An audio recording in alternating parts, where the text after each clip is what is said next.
Anyway, it's 10 o'clock. We are out of time. Neil Rogers is coming up next. Pour me a cold one. The views expressed on the previous program are those of the hosts, guests, and callers, and do not reflect those of the Beasley Broadcast Group, its staff, advertisers, or agencies. By the way, Phil Ark, you're a crazy person, no matter which name you use. Crazy. WQAM, Miami, Crazy and block under any and all names. Oops. Yep. You know what George always says about crazy people? They're scary. They're crazy. Yep. Oh, no, this thing's on the wrong day again. Oh, don't tell me. Oh, wait. I'm waiting. Good thing we got a long music bed here. Keep her cranking. By the way, Social Security, these people are crazy. Speaking of crazy. Yeah, okay, so there's not going to be a show open. Hey, the number to call. Yeah, call the number. Nobody's going to answer. Who's going to give Ricky a blow?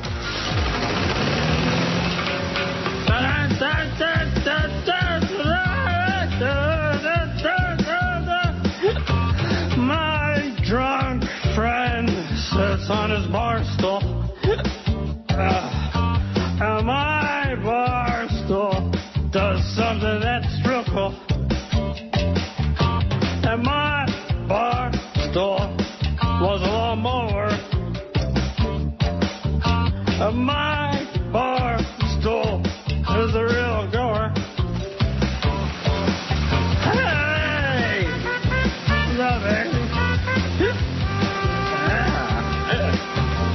My bar stool ain't for the street, yeah.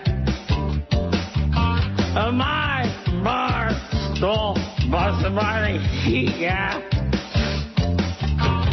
My bar stool drove it too high now. My bar stool got a DUI now. Take a little trip. Take a little trip. Take a little trip to jail. Gotta sell it quick. Gotta sell it quick. Need the money to make bail. I don't feel so good. Well, 10:02 at 560 WQAM. Happy Tuesday to you. We got the Big O at 2, Mad Dog at Shula's at 4, and then after that, everybody goes away. We got Dolphin tonight at 7 and DA from 8 to 11. Some of those hours where they share. But nevertheless. Also, the first order of business. Yeah. I have an email this morning from your close personal buddy, Hawk Mark. Ah. Subject, Monday, Monday, Monday. Hi, Neil. Hi, George. As the Mamas and Papas once said, next Monday morning is the big start of a new era at 790. Is that what the Mamas and Papas said? I don't recall that. No. The new show will be revealed. We'll be making the announcement today or tomorrow on the LeBastard Show. You won't be surprised, let's just say that. Oh, it couldn't be Jorge Sedano, could it? I guess that's what he's trying to say. No. We won't be surprised. And we'll be making the announcement today or tomorrow. They sure got their crap together. Boy, you think we're screwed up, which we really are. After that episode yesterday with our engineering and with the Bell Canada and the guy coming here, oh, my God. That's not over yet, is it? We get more of that, don't we? What do you mean? Doesn't he have to come back? No, well, he's coming back with some guy, I don't know, they're going to put more wiring in here Thursday afternoon. I don't know what time, nor do I care. Well, I'm going to seek the audience's assistance because certainly you and I don't know nothing about Social Security other than the fact that I'm going to start. I'm supposed to be collecting it already. Direct deposit into my checking account. I get those statements every once in a while, too, about how much money I'm going to get, you know. Right. In your case. At this point, I'm not so sure, seeing what you're going through. About 30, man. $30 for you, and that's over the rest of your life. Anyway, I got the letter, and you've been approved for Social Security, yada, yada, yada. Now, when the hell did I get this? I don't know. Days ago. What and when we will pay. Now, they've already got my direct deposit checking account information. You know, I checked to make sure it was right. It's correct. You'll receive so many $1,000s around April 30th. This is the money you're due for September 2008 through March 2009. Several grand. Your next payment of whatever, which is for April 2009, will be received on or about the second Wednesday of May 2009. On or about. So I'm curious, when the hell do people get their money? Because as of today, which is May 5, I haven't got a dime from them in my checking account. And we try to call them. First of all, they got a toll-free number. Mm-hmm. This is the United States Social Security Administration. They got a toll-free number that doesn't work outside the USA. If you call it from Canada, the number you're calling has been disconnected, or this number can't be whatever. Right. And then if you do get a hold of it, they've got 85 million automated questions anyway, because I had George call it for me. And yeah, that was fun. Then the local number down there in Broward, down there in... forget about that. Same thing, and then when you dial O for operator, you get a recording. Well, we're all busy, and yada, yada, I leave your name. Now, maybe my cell phone's going to ring during the course of the show, which will be really exciting, which will give you another chance to play some of that stupid music you play. Great. So I'm just wondering, I'm sure we got plenty of people out there on Social Security wondering how the hell long does it take to get the damn money? Because electronic transfer into your checking account, that should happen. It's around April 30th. Well, today is May 5th. Wouldn't you think that's enough leeway that there ought to be some cash in there? Yeah, a little bit too around. Yeah, that's right. I mean, what kind of a deal is that? Especially when you're dealing with something mechanical like that, like electronic. I can understand that in the mail, you'll receive it around such and such a date, right? Because of the U.S. mail. Oh, my God. But when it's something electronic, they should be able to give you... But then again, if they can't even give you a phone number, you can call from outside the U.S. How archaic is the Social Security Administration? How archaic is your government? So I'm waiting for a return call from the 954 number from Broward.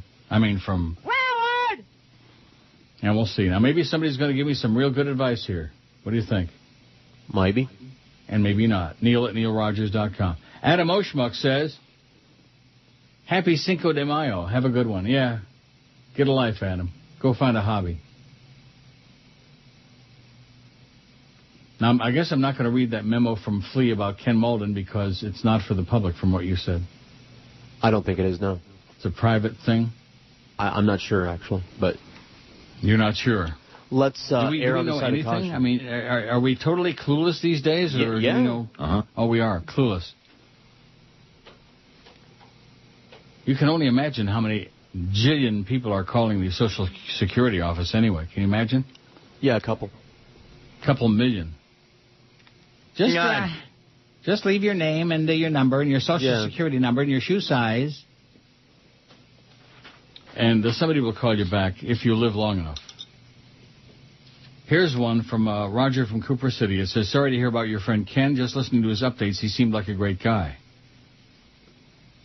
Always happy and upbeat. He will be missed. Jolly Joe should rot in hell, says Roger. Well, how about that Derby? I had the second and third place horses and $10 exacta box, and then here comes Gabby Hayes on that nag. I did make a little place money on Musket Man. Musket Man? Pioneer of the Nile came in second. How do you make place money on Musket Man? What is this man talking about? Anyway, so I can't complain. It was a great day of racing. That's all I have. Keep them killing them at Woodbine. I'll be listening, says Roger from Cooper City. It's incoherent. He made a little place money on Musket Man. Musket Man did not run second. Pioneer of the Nile got second. I forgot who got third, but at any rate. Maybe he means show money. Did Musket Man finish third? I don't know, and I don't care. Incoherent, Roger. Incoherent. In addition to which, I don't want to, poo-poo what you said, but when you say just listening to his updates, Ken seemed like a great guy. See, Ken was a great guy. But listening to somebody on the radio doesn't give you a clue as to their... You know what I'm saying? Right. It's a radio show, or radio update, or whatever it was. But he was a great guy.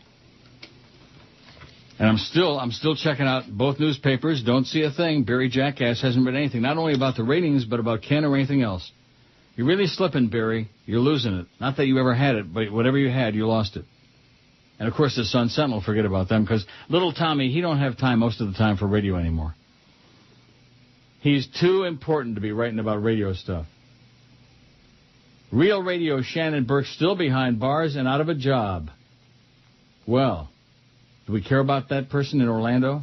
Not really, no. WTKS, that's the Jim Phillips station. That's Jim Phillips, who's always talking about Neil Rogers in Miami, and Neil Rogers this, Neil Rogers... He's got Neil Rogers disease, Jim Phillips.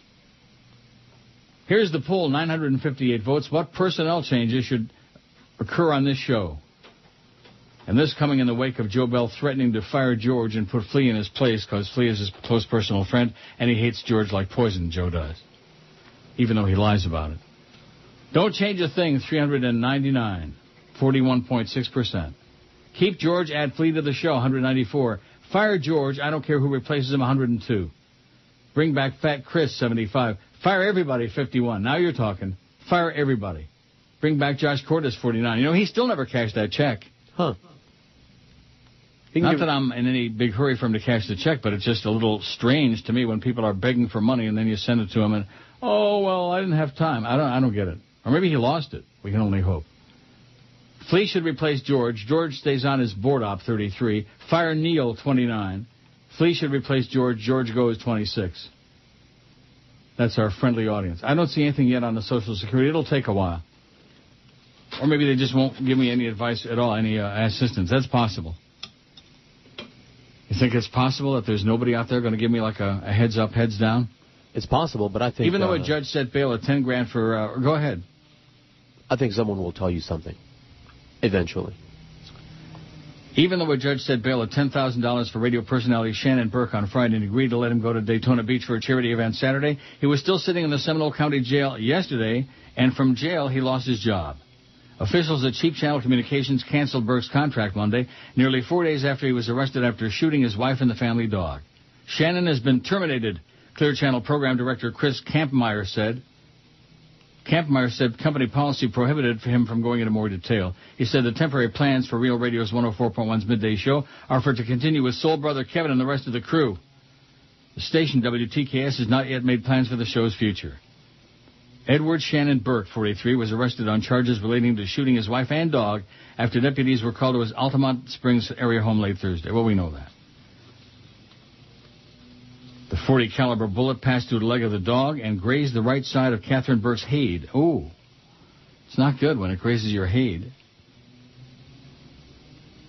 And it goes on about his DUI and about this. He's just evidently not the most stable of guys, you know. And then again, he's in this business. And he was working for a Cheap Channel. You put those things together and it doesn't come up smelling all that good, you know.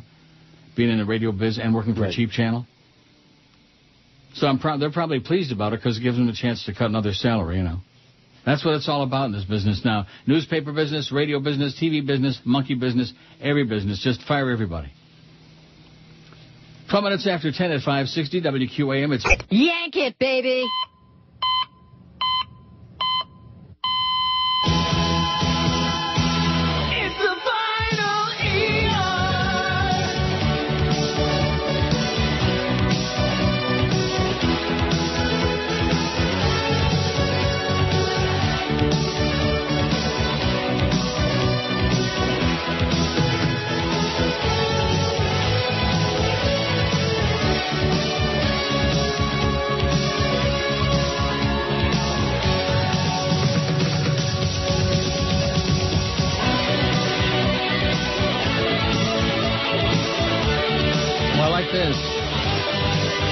Donut? We all like donuts, don't we? That's it. Yeah. And what's the significance of that? I don't get these bits this week from all the people. They're just all strange. The final countdown bed there, I'm just guessing here. Yeah. When you have your own top 10 list or a countdown or something, like a poll, for example. Something that you want to count Final ER, the final countdown. Yeah. That's what it says. Uh-huh. That sucked. And you know what else sucks? So Boz, Florida, who's very good with the obituaries, but useless otherwise. Hey, Boz, stick to the obits, okay? Stick to the dead people. Here's all the information. He sends me a link to the government Social Security thing, the website, as if I don't already have that. That's not where the answers are, Boz. There are no answers to my question on that thing. I'm just trying to find out with other people who get direct deposit, how long it took them to get their first thing, and how long it generally takes them to get their stuff in their account. That's all. Right. Very simple question. Any answers on there? No. Any reply? No. Other than Boz sending me the link to the, oh, my God. Talk about useless. Well, we had a big book anyway. Right? Oh, wait a minute. George Ann says, all I have to say is good luck to you to get a human on the phone at Social Security. My poor dad had a question about his Social Security a couple weeks ago, so he called and believed to this day he's still on hold, and that's when they don't hang up on you when you're holding. Always listening. Thanks, George Ann. That sounds really promising, doesn't it? Oh, yeah. But I believe it. Fred in Boca says, when you finally start collecting SSI, which casino will you be blowing it in? My favorite is Resorts in Atlantic City. Atlantic City. Check your spelling, Fred. Very weak. See, just sarcasm. No help, no assistance. Just sarcastic bastards. Not Georgianne, but Fred and Boca. Right. Hey, that's for you, Fred. Raspberry. What I do with my money is my business. How do you like that, schmuck? But then again, it's part of that same thing, telling us how to spend our money, how to live our lives, how to do the show, how to take a crap, how to do all of these things, which hand to wipe with. Oh, my God. And that's what we got so far. You think if we had an audience, of course, all the old farts collecting Social Security, maybe they don't have their computers cranked up yet. Maybe they don't have a what? They could walk to the library. Maybe that's what we have to wait for. I guarantee you they could walk to the library and they'll get there and get the answer for me long before I get a return call from Social Security in Broward. Now wait till you hear this from somebody without a name, Red Clay 45. I would like to send you information on a new patented product, very high in antioxidants, and acai berry reduces blood pressure. Bad cholesterol can be eaten by diabetics. Please advise if you're interested. Well, why didn't he just email me the information? Right. It's called Shoshi. Healthy chocolate. Shoshi. Shoshi. I don't know what it is. Yeah, please advise if I'm interested. Send it. Email it. Why did he have to go through the extra step? I guess he didn't want to be bothered to send me all the stuff, and then I would Schmidt can it, you know. Just a torrent of stuff about Social Security coming in. Not. Do you think that was a ridiculous question I asked? No, not at all. Paula's helping me. Slowly but surely. You know me, how patient I am. Not. Right. Oh, Boz comes back. Now, what does Boz say? Is Boz upset because Orthodox Jewish community struggles with abuse allegations? Okay, we'll get to that. It's got nothing to do with anything. And then also remember the guy, Paul, that was sending me the list of all the Jewish names and the actors and actresses, famous Jewish people, and changed names. Now today he sends me a history of Jews in America. This isn't a show about Jews, Paul, okay? And especially when you work for Beasley and Joe Bell, it definitely ain't a show about Jews anymore. The number of Jews that have been blown out of this radio station, the Goyim, they're safe. The Jews... I am? No, well, in your case, no. Well, that's because you're associated with me. I know. Paula says, my mother-in-law received the same letter last year. Her first payment arrived about a week after the round this date. Oh, thanks, Paula. Her first monthly check was a few days late, but they arrive on the assigned date ever since. The first payment arrived about a week after around this date. So, in other words, I got still a couple days this week. Social Security doesn't pay everybody on the same date like they did years ago. My father-in-law gets his money a week after my mom-in-law. You may want to contact your bank to see if they've been notified of a pending ACH debit from Social Security. Hope this helps. What does that mean, ACH? I don't know. Alzheimer's something? I don't know. Alzheimer's check. Well, I'll wait another couple of days. Thanks, Paula. That calms me down. First payment arrived about a week after around this date. So I hope the phone doesn't ring, because if it does, I'll just hang up on it. Although maybe I'll actually speak to somebody and say, where the hell's my money? Not that I'm desperate for the money. I don't think they're going to call you, but if they do, for God's sake, answer it and talk to them. Jump on it. Jump on Z? Yeah.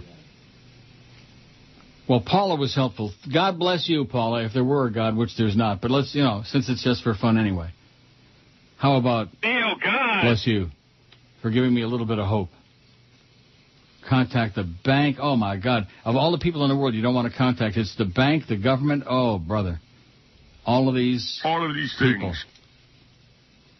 John Clancy, John in Oakland Park, says, hope you're having a good day. Yeah, it's okay so far. I got out of bed, I shaved, I did all my bodily functions, took a nice shower, took my peels, came in, George was there already. I said, you still here? Yeah, it's amazing. One day at a time. That was down a couple of points. 1.83. It's just hovering, Can't go up 200-300 points every day. I don't know why. Maria's been absent, too. Maybe Maria's got diarrhea. It says, I sent an email to George, and he responded as he always does. You respond to the emails? Yeah. Your show is so much fun to listen to as I drive in traffic. I don't want to be repetitive on this aspect, but yet I am. To me, as I told George, he's an important part of your entertainment empire. I hope you don't lose his great support in your shtick. Do we have an entertainment empire? Yeah, it's huge. If you do lose, and here's one of my favorite lines of all the emails since we've been doing these many, many months. If you do lose George, please set him up if you can with a very high-paying job somewhere else. On one of your other radio stations, for example.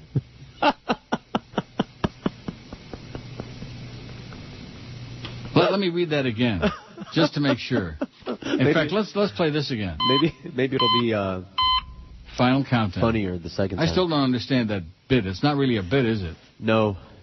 But it's got some neat music on it, though. Nah.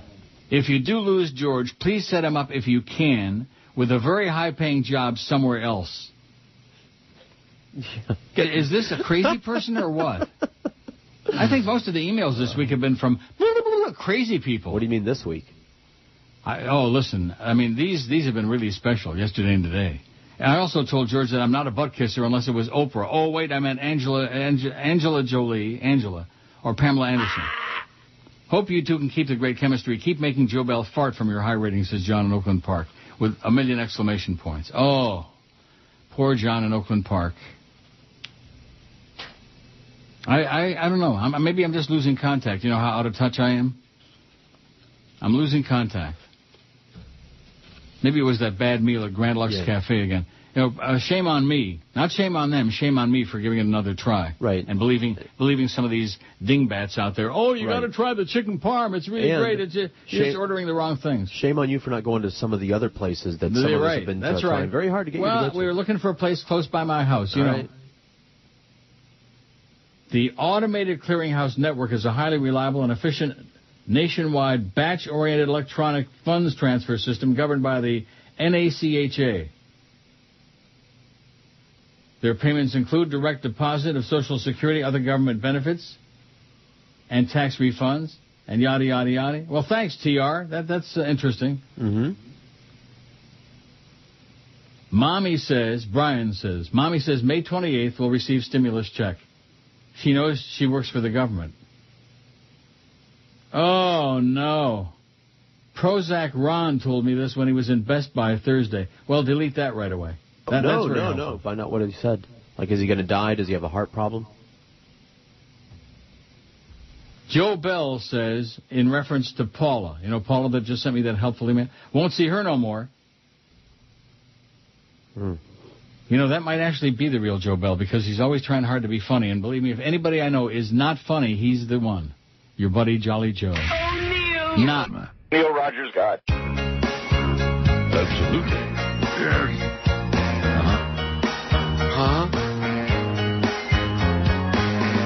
Got a wife and kids in New Jersey Tech. Had a girl on the side and we jumped in the sick. We got it on husband, suspicion was growing.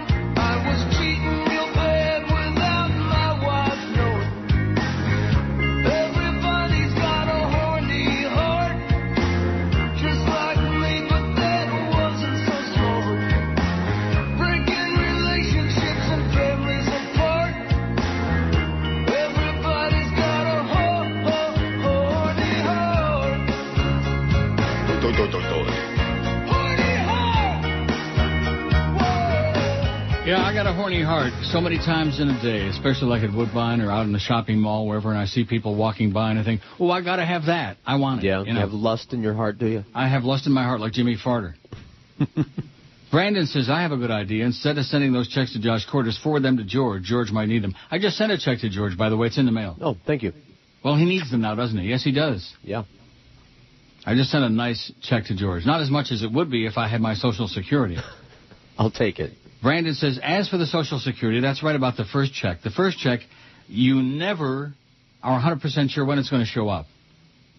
I see. But after that, they'll show up on time. Same thing happened to my grandparents, he said. So the first one, whether it's a check, direct deposit, whether it's they put it in a bottle and float it to your house, give it some time. It's like trying to get a hold of somebody on the phone. I hope they don't call, because you're telling me I should talk to somebody there? I don't want to. Okay. James says the direct deposit should be in your account about a month after they receive the paperwork. Great show. Well, what does that mean? After who receives what paperwork? Right. Them. You know them? I see. That doesn't make any sense, James. Thanks for the heads up, but it makes no sense to me. Does it make sense to you? No. All I know is I got the letter and it said, around April 30th, I'm going to receive a check for $14,551. I mean, it's not like chopped liver. I could have a good time at Woodbine. That would be a good couple of days of loss. I could go play the $5 Wheel of Fortune machines, the new ones. Don't get me started on slot machines and down there. I could really.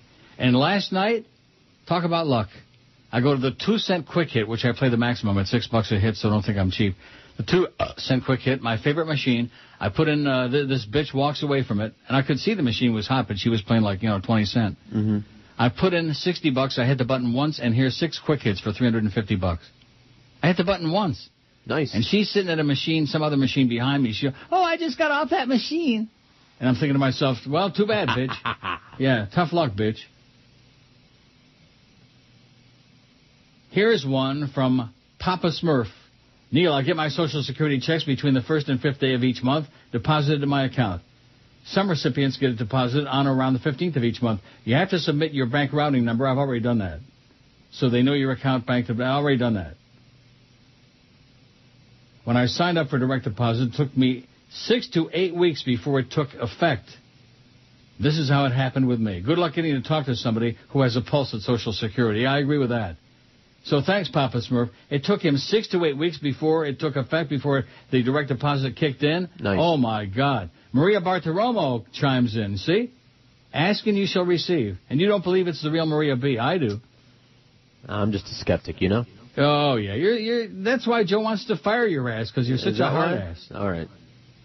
Don't worry. I won't over my dead body. I will be dead soon anyway. I think that's the idea. Is that it? To kill you. Is he trying to kill me? I think so.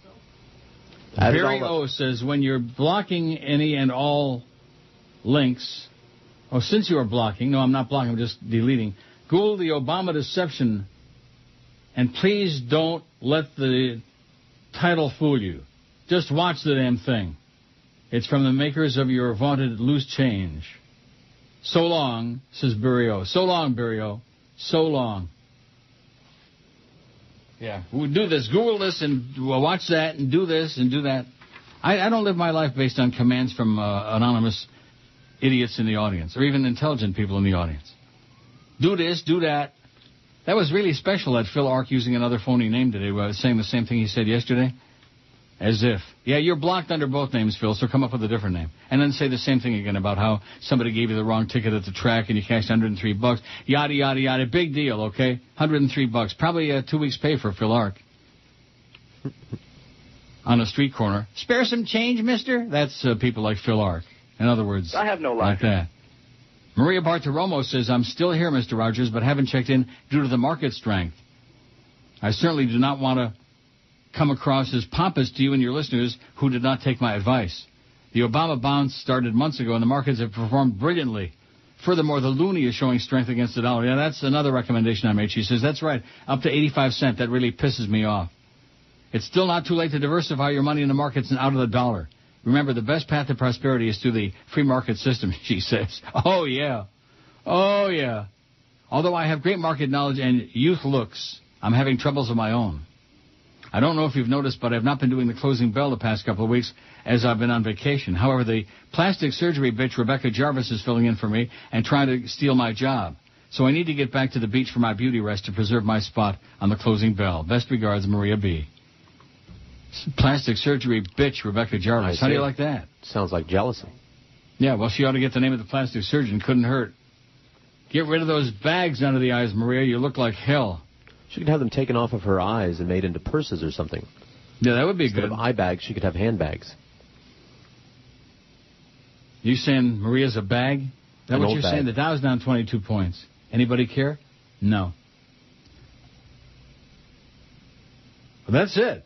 I thought there'd be a whole bunch more on there. That's it on my Social Security. So what did you make of that? It'll be a week or more after the date that they said. I love the way they say it'll be in there around April 30th. As soon as I saw that, I knew there was something really, cool your fishy. heels. We're the government. We do things when we wanna. Around April 30th. That sucks. Although it doesn't suck as bad as waiting for the phone call back from them. I left them my shoe size, my Social Security number, my name, my cell phone number. They probably won't call because it's long distance, to Canada. Bastards. Right. I mean, if they're cheap enough, they don't have a toll-free number that works outside the U.S. Don't you find that rather amazing? Typical anymore. I mean, I know Social Security is always supposed to be in big trouble, and, if we live long enough to get it, it'll be a miracle. And I'm beginning to believe that. They always said, if you live long enough to get your Social Security, it'll be a major miracle. Who would have ever believed that old Neil would be on the air talking about collecting Social Security one day? Oh, my God. And especially, we had those men 18 to 34, number 2, which Flea still can't believe. Crazy, he says, crazy. He's crazy. He doesn't know anything about the success of this show before Joe Bell and his buddy Joe came to town. You ought to get him aside next time you guys go out for him to buy you lunch or dinner or whatever. And explain to him. What? Neither one of us has to pay. We're in radio. Oh, so in other words, you're siphoning off freebies when you guys go out and eat? Well, we got all these certificates and things like that. Yeah. That's right. Good point, because you can't eat them in the station because Joe Bell. That was just another way of getting back at you, I think, that whole thing about, Joe Rose in the morning, he and Zach are talking too much about the restaurant. I mean, that's the lamest, saddest excuse for it's childish, man. It's like sandbox mentality. Johnny peed his pants today, so everybody in the class has to stand. Like that. You know what I mean? Yep. If Joe Rose and Zach were talking too much about food and restaurants and freebies, then shut them up about it. Don't punish George. But again, it's just another way to get his foot up your ass. Oh, Neil. Neil, God. No Canada. No NHL this year. Pro hockey's gone. A hoser's greatest fear. No Avalanche. No Maple Leafs. No Red Wings and no Stars. The only fights in Canada will be inside the bars. Hung up their skates. I'll sit around and cuss. No, Canada basketball's not for us. No, Canada NASCAR is not for us. Well, I got some bad news, boys and girls. I just changed the poll. I thought I did, but it didn't work. Uh-oh. I clicked on, where it says... Switch? Switch, and didn't swish. And I tried it again, and again, and again, and again, and nothing happened. Let me try. You try it there. Let's see if it happens from your computer. No. I clicked on switch, nothing happened. So maybe Eric, if he's not eating some bologna sandwiches up there in Orlando, maybe Eric can take a peek into that. Something wrong there, man. Something really, really wrong. And I did see that amusing email from George Corso to the Toronto engineer. The ISDN was supposed to have been completed, and isn't he aware of what happened here yesterday? The fact that it wasn't completed and they're coming back? I don't know. He lives in a vacuum, that guy. I know you're telling me he's under a lot of pressure because they're making the move to the other building, and they're expecting him to, make all kinds of magic with nothing to work with, as usual. But nevertheless, the ISDN is not completed, George. That's George with a G and George with a J. Hey. Eric is looking at it. And is he looking at it? Yeah, he's looking at the poll, and the poll, too. Yeah, he's looking at his poll? Oh, God, what a thought that is. With all due respect. I think I've only seen Eric twice in my lifetime. I've only seen Eric twice in my lifetime. Really? Yeah. That's why I keep talking about how fat he used to be. I'm sure he's not. I'm sure he's svelte now. He only has 2-3 lunches every day. Yeah, I'm trying to change it. It still doesn't change. Switch, nothing. Tracy and Kendall, well, she sent me 2 emails. I'll get to she said, I wanted your opinion about the Flavor Wave oven. I love it. I'm thinking about getting one for my hubby for his birthday next month. Why is it so great? Do you use it instead of a regular oven? Yes, just wondering. I never used the regular oven. I used the Flavor Wave at least. I used to use it almost every day. Yeah. And the reason that it's so great, you can't cook from frozen in the microwave. And the regular oven, it would take forever to cook like stuff. Right. And heat up the kitchen as well. Flavor Wave is like magic. You can take a frozen burger, for example, and cook it like 5-6 minutes on each side, and it's great. You can cook a whole damn chicken in there, a turkey. Right. You still haven't made bacon in it. No, I have not made bacon. It's the best thing for chicken, by the way. We still use our regular oven for things like, lasagnas and the things pull like thing that. ain't switching, Eric. I'm sorry. He says, I'm really sorry. It's broken. He's going to fix it. It's broken? It's Oh, broken. no. And he'll fix it. Not on QAM. Now, let me ask you, what did you tell me yesterday? Because I'm old and feeble and I have old-timers disease. Yeah. He was doing something about the website because everybody's bitching about how it's old. And they're right. It's old, has been changed in 100 years. He is moving all of his data and his entire scheme operating thing to other computers. Mm-hmm. This is something that, has to happen periodically. Yeah. And so as soon as he moves everything to new He's going to rejigger the poll? Yes, the website? Rework the website. Rework it. He said he had some ideas. Good.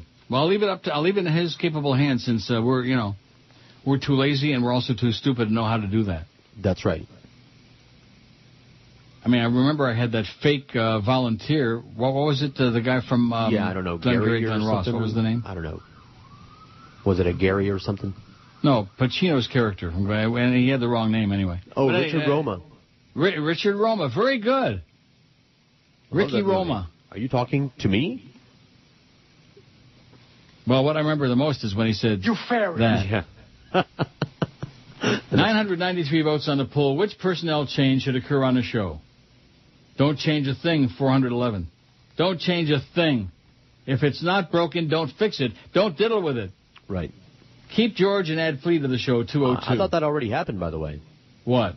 Flea, he does the show with me. Well, when they you're mean not here. all the time. Oh. Which, of course, ain't going to happen because that means more money. Third person? And anything that requires additional payroll, forget about that. Fire George. I don't care who replaces him, 109. Bring back Fat Chris, 79. Fire everybody, 54. Bring back Josh Cordes, 49. Flea should replace George. George stays as board op, 33. Fire Neil, 29. And Flea should replace George. George goes, 27. Well, you're doing better than I am because 29 said fire me and 27 said fire you. Yeah, you're doing better than me. As if. Yeah, if you don't count that. You won't get much on SSI because everybody collecting SSI is heading to a casino on a bus tour around this time of day, says Fred in Boca again. Fred. You're an idiot, Fred. Go away. Don't bother us. Oh, no. Guess who died? You'll never believe it. Oh, boy. Switched. Oh, we switched the poll? Yes. That's not nearly as important as this. Let me give you a clue. That's one clue. Another clue. Gay. Okay? Gay. And I'll give you one additional clue. This should do it. Big Papa. Get the honey, Junior. Oh, no. Not Richie Caron. No. Not Dom DeLuise. Yes. Really? You ate the yoni. Aw. We've just learned that Dom DeLuise, who starred in such classics as The Cannonball Run and Spaceballs, died last night in an L.A. hospital. We're told he passed away peacefully in his sleep at about 6 p.m. He was 75. Story developing. Oh, this is from The Beast. Oh, how do you like that? It's from The Beast. They're part of that network. Part of the Fat Network? Yeah. I see. Fred says the Flavor Wave oven is, sucks. It's a freaking guessing game trying to figure out when your food is done. Fred, you are an idiot. This is the same Fred in Boca. You're a moron. George has got one. I got one. Everybody and their brothers got one. They're great. You suck, Fred in Boca. Drop dead. What do you want done with your dead body? That's our new pool. Grave with a headstone. Grave with a modest headstone. Oh, grave with a big headstone is the first one. Modest headstone. Cremated and scattered in a special place. Yeah, I want my ashes at the finish line at Woodbine. Cremated and put in an urn. Potter's Field. Well, what is a Potter's Field? Like where they bury poor people, like a mass grave or no coffin. Just really? They wrap you in a sheet and throw your ass in there. Poor people who didn't collect their Social Security, no doubt. Yeah. Veteran Cemetery. Huge, expensive mausoleum vault. Donated to medical research. Harvest organs and then disposal. What, garbage disposal? What does that mean, then disposal? Yeah. Burial at sea. Whatever's the cheapest. Frozen for a future reanimation, and I don't care. That's what I'm putting. I don't care. I added one. Yeah, there are a lot of people who don't want to be cremated because they really think that if, once the ashes are there, all that's left, they'll never bring you back to life. Right.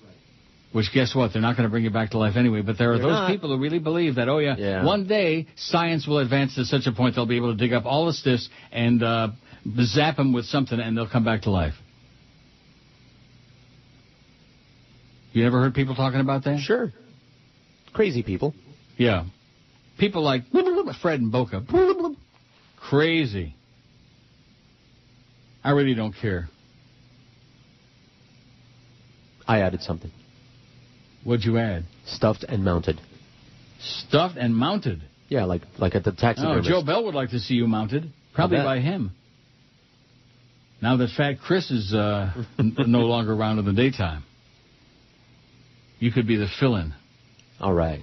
Well, I got a little information from somebody about Ken Malden, which is nice. Good.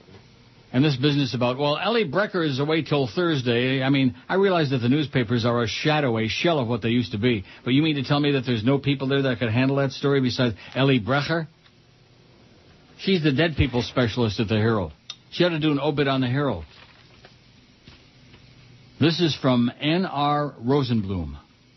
Ken Malden was the disc jockey on WBMS in Boston, 1955 to 57. As you already know, program director of WGBS in Miami in the late 60s, early 70s. See a photo of him for sale on eBay. He was always horsing around. A great guy who'll be missed, it says. A photo of him for sale on eBay. What does that mean? He worked more than just WBMS in Boston, I believe. I don't remember what station he was on, but at any rate, somebody will know. We're getting little dribs and drabs, little pieces here and there, which is very sad. But then I guess because he's got no kin in South Florida, it'd be kind of hard to put it together. Maybe the Humper knows. Maybe Hank will give Barry Jackass the lowdown. Maybe. Maybe and maybe not. I don't know. We'll find out. Tracy and Kendall says, regarding Social Security, all I can say is make sure everything is accurate. Everything is accurate. I already checked this morning. They got the right routing number and the right checking account number and bada-beep, bada-boop, bada-about, all these things. Just not the right date. My mother started collecting widow's benefits a few years ago. Last year they notified her that someone made an error in documenting her income pension. Now they're forcing her to pay the money back during these nasty economic times, no less. She has spent countless hours trying to communicate with them and waiting for correspondence from them. Don't hold your breath waiting, because wait you will. Good luck. Have a great day. You too, Tracy. Tracy and Kendall. Boy, she's been around a long time, Tracy. She's a sweetheart. She is. She's great. She's one of those people we enjoy hearing from, one of those rational people, as opposed to Fred and Boca and, of course, Phil Ark. Phil Ark, my ass. Oh, my God. And here's more. Look at that. It says, please give info regarding Ken Malden's passing and any info regarding funeral arrangements, etc. And there's a picture here. The quotables are on Miami Radio 710. More news than any other Florida radio or TV station. This is from WGBS from 1,000 years ago. I think that's Charlie Kappas there. Yeah, it is. Charlie Kappas. There's Ken in the bottom right-hand corner. Wow. Florida's only 50,000-watt round-the-clock radio powerhouse. WGBS, Miami AM Radio 710.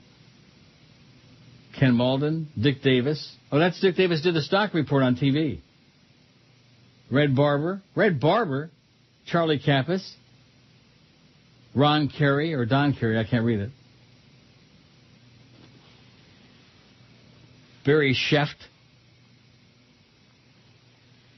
Ralph Page, Merritt Hadley, and all these people. Should I forward this to you? You might be interested in seeing the picture, especially the one of Ken when he was young and... Yes. I will. Let me forward this to George. And then I think what I'll do is I'll play that musical bed, Final ER. Oh, yeah, do that again. Regularly. Oh. Woo! Well, there you go. And thanks profusely, whoever sent that. This is the Neil Rogers Show. Rock solid. This is your brain. Any questions? Blue. It's Jimmy Syphilis back with you at the NFL Draft. And Concubine, a group of men here that will drool over other men and I'm here too. Body parts. Hey, what about me? Oh yes, and of course the big O2, Orlando Alberghetti. Ho ho! Look at the size of that young fella. Sure would like to see him spoon. Here's my concern. My primary concern is that you interrupted me, sir. Well, I didn't interrupt you, Q-tip head. How dare you? Now, look, my primary concern is, will this fine young man with beaded sweat dripping from his chin address the needs of the organization? You don't understand. You don't understand. Please, let me explain. What? I am a gentleman, a fine and cultured squire who bibbles wine. Nobody cares about you. It's all about Bill Parcells and can I make a sandwich out of his old man body cheese. Now see here, you fresh youngster. I'm going to paddle you raw with my velvety hand. I'd like to see you try, Cotton Bud. Hey, that was my belly. Oh, fantasy baller. Stop it. Ow, I hate you. You hurt me. I hate you. Hey, let's run down those hourlies on the ratings again. What do you say? No. Just a joke. Or let's play this again. What? Nothing. I was expecting it to go somewhere. You know? Oh, yeah, we all were. It did, right in the Schmidt can. Here's the Phantom Informer who says, as you know, Jim Phillips and Lynn Levine, Moira on the show are huge fans of yours. Lynn worked with you at 790 WNWS in the early 80s. Well, that's news to me. Lynn Levine, I don't remember her. They would love to have you on the station now that there's an opening in middays. Jim Phillips has been in the market a long time and has some pull with Cheap Channel. Oh, yeah, Cheap Channel, I forgot about that. Chris Kampmeyer is the director of programming for Clear Channel Orlando, and Catherine Brown is PD at WTKS. Are you interested in syndicating the show? WTKS is a 100,000-watt FM station that covers all of Central Florida. As you may know, you have a lot of fans in the state outside of the WQAM coverage area. The QM coverage area, like 10 blocks from the tower, is that what he's talking about? I guess. Well, how much? Make me an offer, okay? All these people, they want you on here, and they want you on Sirius, and they want you on... And then as soon as somebody says something about money, money. We're fresh out. We're fresh out of money. Wonder where the fake Greg Budell disappeared to. Isn't that something? No. What? Oh, I know you hate all the fakers. Yeah. Even the real Greg Budell was a faker. Was he? He was. Tom Jicka was in love with him, though. He just was obsessed. I think it was Jicka. Somebody had to be. And always writing stuff about Budell. And Budell, there's no success story there. Just, now that he's in Alabama. Haven't heard any more offers from Sirius and Greg Budell and all that crowd. That was kind of interesting. Keith says, I voted for I don't care on this poll. That's just because you don't have either of the two options I've thought of before. One was that one of my friends that likes fishing could put a shark hook through me and do some trolling. The other idea was a lot less gruesome. I told my wife she could just throw me in the dumpster behind one of the grocery stores, cover me up with some rotten vegetables. It seems about right. Zero cost. Take the money you would have spent and have a nice party. I think that's a good idea. All these expensive funerals.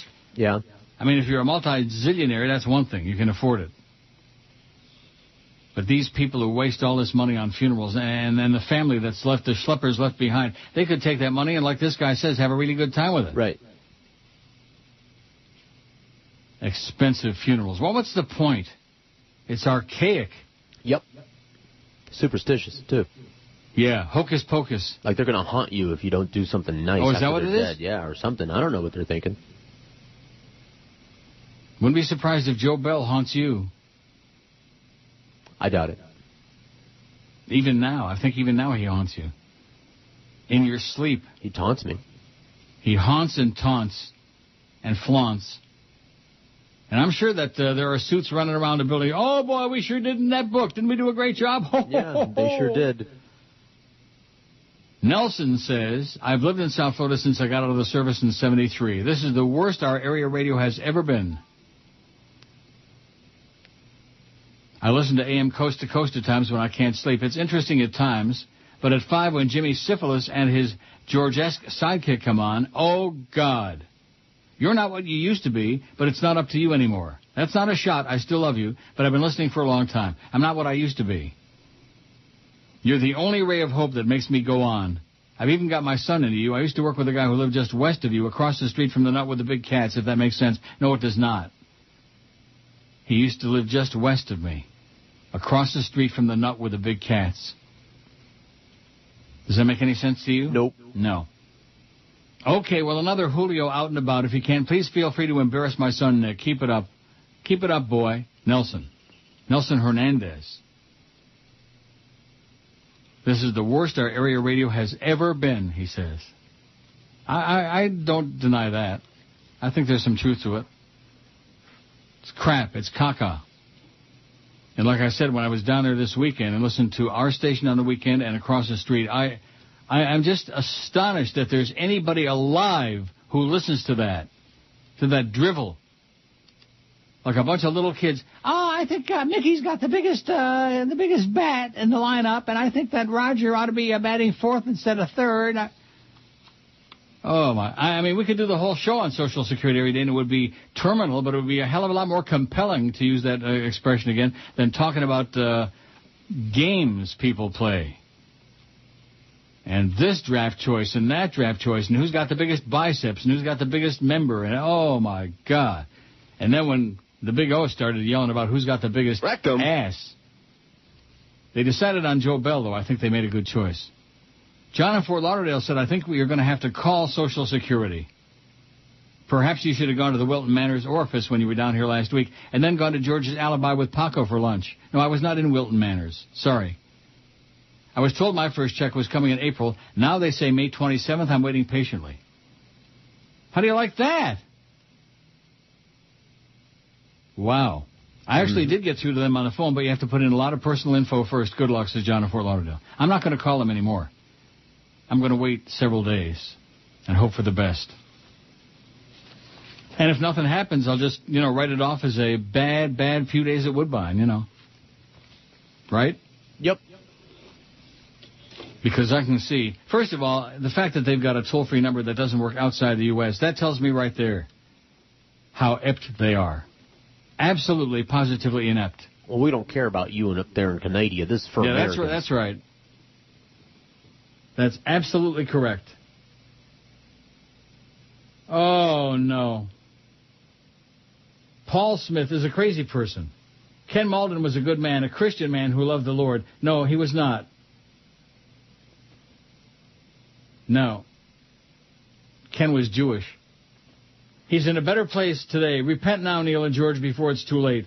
Where would you like to spend eternity? Heaven or hell? Homosexuality is a sin. Get out of it now while you still can and get help for your deviant behavior. Remember, there are no fags in the church. There's only one God. That's right. Oh, God. That's correct. Paul Smith, the same rant every day. Boring. That must be your friend John ZTR. He must be Paul Smith. Must be. Old Codger says you can own this wonderful photo of Ken Malden from his days at W. By the way, did you get the email I sent you? Yes, I did. And with the GBS pictures? Before you read that email, I do own that old picture of Ken Malden. What do you mean? The one on eBay? Yeah. I bought it last break. Did you really? It's $4. It says, keep talking about the times now long gone when radio was relevant and personality was important. Good thing a portion of the public still appreciates old bastards like you and help us keep in touch with history. I'd rather hear you go on and on about the WMCA good guys or listening to Cardinals baseball on KMOX than the annoyingly inane callers and bitter emailers. Don't ever change, says the old codger. And there's that picture of Ken. Yeah. The old codger. Where the hell did he get it? Right-click, save as. Anna Maria says, oh, I see. This is from Johnny. Johnny Quest. Whatever happened to Anna Maria? If you or George talk to her, tell her Johnny says, as long as I have a face, you'll always have a place to sit. Ah, ha, ha. Thanks, Johnny. You ever talk to her? Yep. You do? Uh-huh. Well, I'll be damned. Let's see what Baron Fitz. He says, when I die, I'd like a great pyramid built in my honor. Yeah. We'll put you on the pyramid with Dick Clark. On the top. You can sit on the point. He can sit on the top point, yeah. Yeah, the pointy part. pointing into his rectum. Right. Rumors are that they may be bringing that show back. Now the guiding light is going off on CBS. Soap operas are all vanishing. They're a vanishing breed. Gee. I'm proud to say I haven't watched that show, any of those shows, in maybe a year or two. Well, if you tune it back in, the exact same thing will be happening. It'll be the That's same right. scene. And they'll be no, but I'm glad that I haven't, because then if I was like still hooked into it and then they take it off the air, that would be bad. Oh, what am I going to do now? You know, there's no Alan Spaulding and no this one and that one. I wonder if Philip ever came back. You know how it is on the soaps, they never die. They die, but then all of a sudden they came back. They're not really dead. We're just funning you. Neil? God?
Why doesn't she just adopt all the kids in the world? How does that sound? Sure. God, am I tired of her and all that crap. She's the new Michael Jackson. What? She's the new Michael Jackson, collecting kids that don't belong to her, yeah. I see. Jim says, although your site doesn't change very much, other than the bedtime stories, it's nice to see that someone added a favicon to your bookmark. Bravo. Now I can find you in the list without my glasses. I have no idea what that is. Me either. Favicon. Favicon. Is that like maricon? Sure. Favicon? That's what you are, yeah. You're a favicon. Maricon. Favicon. I don't know. Greg in Loretta says, I had to retire on Social Security disability income at age 45 in 1998. They told me my check would deposit the third Wednesday of September. It didn't show up until a week or so later than expected. All around time since then. And a 5.8 raise at the first of the year, better than most jobs I had. I'm listening on a 1980 Kenwood R5000 receiver using a 127-foot inverted V dipole antenna. Ooh. I think that's a little bit too much information. I could be wrong. I don't know what any of that means, but it just sure sounds impressive. Very impressive. He's listening in Loretta. But at any rate, okay, Greg, whatever you say. Heath, you know Heath? Oh, yeah. Ass clown? Uh-huh. Subject, best. I think the best lineup ever at WQAM was the Big O, Joe, Neil, Mad Dog, and Hank. The weakest, Mo and Gildy, George, Jackson, D.A. Gildy. G-U-I-L. Yeah. D-Y. Fat, living with mommy, shut in, lifeless Heath? trailer. Yeah. Yeah. I mean, what does that have to do with anything? I don't know. Did anybody ask what was the best lineup ever at QAM? We're not talking about that. Oh, my God. That's Joe Bell. That could be. Wayne Heisinger says, subject, George's employment. I wanted to let George know I've secured him a position at one of our fine Broward Blockbuster locations in the event he's laid off. Please give him my best wishes. The only problem with that is that Wayne's got nothing to do with Schlockbuster anymore. But nevertheless, this is what you get from them. Yeah. The creatures out there. Oh, yeah. Creature features. The crowd. Oh, Fat Man After Dark says, in honor of you starting Social Security, can I make a shameless request for you to play Old Neil? I like Old Neil. The line about Sports Hole Concubine Radio gets me every time. Yeah, I'll work on it. What do you want done with your dead body? I don't care, 16. Cremated and scattered in a special place, 16. Whatever is cheapest, 12. And harvest organs and then dispose, 10. And after that's single digits, small potatoes. After that. Do whatever you want with it, okay? Have a party with it. I really don't care. Once you're dead, that's it. Oh, no, Neil, you're going to go to heaven or hell. Yeah. Purgatory. You could be ritually eaten. Ron from Miami says, whatever you do, once you get your first payment, you cannot move until you die because it'll take 50 years to get them to change the address. See, what he doesn't understand is that when you're getting direct deposit in your bank, it doesn't make any difference where you live. Am I right? Right. Yes, unless you change banks. Right. And if you change banks, then God forbid. They still haven't called me back, and I'm not holding my breath. Should I hold my breath? No. I'm not going to hold it? Just as well. I'm not going to hold it. Well, we sure got a dearth of emails today, I'll tell you that. Neil@neilrogers.com. Crank them up, baby. Get them going. That's my fault for starting with that Social Security crap, but it's one of those things, you know. Inquiring minds want to know. And you certainly think in a place like South Florida, that would be an area of real expertise. Jim says the favicon is the little image that shows up next to your bookmark. Whatever that means. Okay. Favicon is a favorites icon on your internet browser. By the way, Neil, I'm the new NeilRogers.com favicon. By the way, Neil, I live the new, I don't know what he's talking about. Love. He loves, I think. Yeah. He loves it. Andres in West Park. He loves it. We don't know what it is or that we had one, but he loves it. Well, that's good. At least nobody's complaining about our favicon. That's a little bit different than usual. Usually it's Yep. It is. That's the sound of South Florida. It's like when I was eating in that horrible Grand Lux Cafe. I didn't say it, but I should have. As soon as I took the first bite of that swill, I should have gone like that. Gravity Guy says, along the lines you're reading obituaries on not too famous people, here's one more, another Cuban no less. Comic book and animation artist Rick Estrada died May 1, 2009, the result of a long losing battle with prostate cancer. Rick Estrada, do you ever hear of him? No. How about Eric Estrada? Yes. Hey, Eric, gay. Rick was born February 26, 1928 in Havana, Cuba, and began selling his work at age 13 to a popular Cuban magazine called Bohemia. He attended the University of Havana, where he always claimed another student was Fidel Castro. Via a relative, he developed a friendship with Ernest Hemingway, who took an interest in the young artist's work and encouraged him to relocate to New York. Rick moved there at age 20, but later ended up traveling the world and living briefly in dozens of other cities. Whatever happened to Ethan Hawke, by the way? Did he die or something? I don't know. He's around. He just vanished. Really? Ethan Hawke. I'm thinking of that movie, Great Expectations, you know? Remember that? No. The remake of that old movie with Ethan Hawke and De Niro was in it. Was it good? Yeah, it was pretty good, because Ethan Hawke was in it. Whenever he was back in Manhattan, this is Rick Estrada, he managed to work in comic books, including the EC War Comics in the 50s, other companies including Hillman, Western Publishing, St. John, and Ziff Davis. Rick occasionally dabbled in newspaper strips, including assisting on Flash Gordon, and later ghost drawing that strip as well as some of the Flash Gordon comic books. Most of his comic book work was done in the 60s and 70s for DC, primarily on romance and war comics. There was a period when he drew superhero titles, penciling comics like All-Star Comics, Freedom Fighters, and Karate Kid. During the 80s, he moved to L.A., worked for Hanna-Barbera Studios designer and layout artist. Rick was married 3 times, had 8 children. One son, Seth, is currently producing a documentary about his father. Rick Estrada. Never heard of him. He's dead now. Too late. Oh, well. Well, at least, you know, we got a little information there.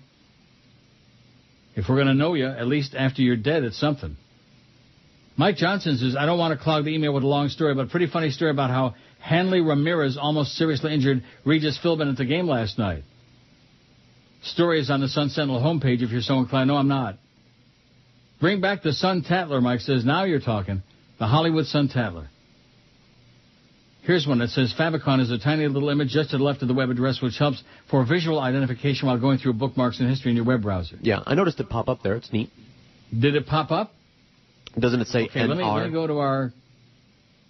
Where does it pop up? Oh, yeah, where it says NR? Yeah. That's our Favicon. It's fab. I'm so impressed. Howard David's a bitch.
Oh, sorry. 11:32 at 560 WQAM. Happy Tuesday. Is Bruce Williams still on the air somewhere, or did he die? I don't know. I don't know, and I don't care. But we can channel his spirit either way. Oh, yeah. What's doing? On a Tuesday. What's doing on a Tuesday? He was just crap. Here's one from somebody, Jimmy. Says, don't knock coast to coast. You wish you had their numbers. Yeah, I'd like to have a 20 share. See, having a 20 share overnight from 1 to 5 in the morning, it translates to like 10 people. You know, there's just nobody listening. Everybody's schluffing. Eddie K had his faults, but he's miles away from D.A. the Boar. Out of all Joe Bell's moves, this was the dumbest. Like you said, how much could they have been paying Eddie? Plus, his signal was as bad then as it is now at night. If Joe Bell had a brain, which he does not, he would have you do the same 10 to 2 and have Mad Dog from 2 to 6. The Big O 6 to 8, Eddie K from 8 to the last ball score. So there's some programming advice from Jimmy in the audience. Hey, Jimmy. I wonder if he knows Jimmy Syphilitic. Haven't heard from Jimmy Syphilitic since the numbers came out, except about their ratings party. Haven't had no congratulations from them about, oh, gee, you had a 6.7 share in there, Neil. Wow, how about that? You almost got number 2 in the book. Almost got a really good bonus. We got a little drib and a drab, not much. What do you get for third? About $10? Don't answer that. It was just a rhetorical question. $8. Yeah, that's what I would think. I get more than you, though. I get... I'll say. I did okay. They actually changed that's the only positive in this new 5-year deal that I inked with them, that Norma Kent and Joe Bell put together, is they actually increased the ratings structure. Yeah. So I got twice as much for this as I would have in the old days. And I'm sure the only reason they did that is they assumed that, once they destroyed the shows, nobody would ever get any rating bonuses anymore. Right. Like I'm sure they're assuming for the new measurement thing, which starts in July. Won't that be something? I don't know how that's going to fly, but I think it's going to be pretty interesting, Yeah. Can't wait. Pretty interesting. Carol and Ian in Hamilton, Ontario. Right down the road, eh? Hamilton, a horrible place. With all those smokestacks and just, rednecky. Says, hello, Neil. Congratulations on the last ratings. Hard to believe that in spite of Bell, Beasley, and Joyce, you can still do it. Yeah, I'm hard-pressed to believe it, too. I kept telling you we might get some bonus money, but I never really believed it, I was trying to talk myself into it, and I think I did. Good job. The problem I see is that they, Bell, Beasley, and Bitch, will take full credit for the results. Who cares? As long as we get our bonus, they can do whatever the hell they want. Now, here's one that I don't understand. Will your Social Security be clawed back when you do your income tax next year as it is here in Canada? I think what they're asking is, do they tax Social Security? The answer is yes. Hang in there, and George, too. We love you. Carol and Ian in Hamilton, Ontario. Isn't that great? Yes. They've been around for a while. They may be our only listeners in Hamilton. The Dow's down 23 points. It hasn't been doing much today. It's, up a little bit, down a little bit, up and down, in and out. Your buddy Heath, he's your favorite, isn't he? Oh, yeah. Under any name. Now he's taking a shot at me. What does George think of wealthy men who have more than enough money to live, and yet they're provided SSI in addition? ? Well, guess what? All people who pay into it during the course of their lifetime are entitled to Social Security, whether they're super wealthy, whether they're schleppers, or somewhere in between. How do you like that, Heath? Yeah. More than enough money to live on my ass. God. There's no such thing anymore as more than enough money to live on. There's no such thing. Especially when they chop your salary in half. Oh, Johnny is back. Johnny Quest about Anna Maria. He must be obsessed. Yeah. Well, what is she doing? George gave his typical non-answer. His only reply was, yes, I talked to her. Yeah, I answered your question. You asked what me a if I talked to her. communicator. This guy does not belong in radio. This is Johnny Dork. Right. Whenever I send a question to the ticket, Mark Hockman always responds with an answer, or he passes it on to a bastard, and the question is answered on the air. George needs to take a lesson from Hawk on how to communicate. Yeah, this is from across the street. Of course it is. I answered your question. Like most of the agitating emails are from across the street. And by the way, your book still sucked, okay? No matter how many agitating emails you guys sit around and send, your book sucked. It blew. And the numbers keep dropping and dropping. Even in the afternoon where LeBastard was doing pretty damn good, had that one book with some wire diaries. Now he's down to a 3.3. Yeah. Don't seem all that impressive to me. And managed to even beat the crap out of him in 1 hour. I think the 5 to 6 hour. How do you like that? Yeah. Sophomoric. Juvenile. That's so I can answer his question because I answered yours. You asked if I speak to her, and I said yeah. And what is she doing? That was the answer to the question. The answer to his question, how she's doing, what she's doing, is none of your business. Blow it out your ass. There you go. Clown. Good. That's the kind of answer I like. Unlike across the street where Hawk Mark takes the time. Listen, if Hawk Mark's got time to be emailing me every day, then he's certainly got time to answer your stupid questions. Anna Maria don't want nothing to do with you, Johnny Quest, Johnny Dork, whoever the hell you are. Weren't she and Johnny Dork, didn't they work together on the coast? We all did. Well, I mean, I wasn't on the coast, but they're in that same building. Yeah. We were all in the same building. They were co-workers, sure. So Johnny Dork wouldn't be asking... no, it's across the street. Of course it is. Some jackball across the street. Some imbecile. Some stupid... And, of course, Sid the Kid twittering with Flea. Mm-hmm. Remember we got that spy report yesterday that Sid the Kid was twittering with Flea about him going after your job and so on? Yep. He's one of those people who just don't want to go away, Sid the Kid. Oh, I got a live spot coming up that I didn't even see it. Well, there you go. Glad you saw it. Oh, God. It's a damn good thing. Hey, listen, I can't afford to be missing any talent fees. I'll tell you that right now. In spite of what that moron Heath says across the street. It's probably a Stu Gatz, Heath. Or one of the other children, sports children. Scab picking, socks with sandals, living off of money, lifeless cheese smelling, ass licking, scab picking, armpit squeezing. Oh.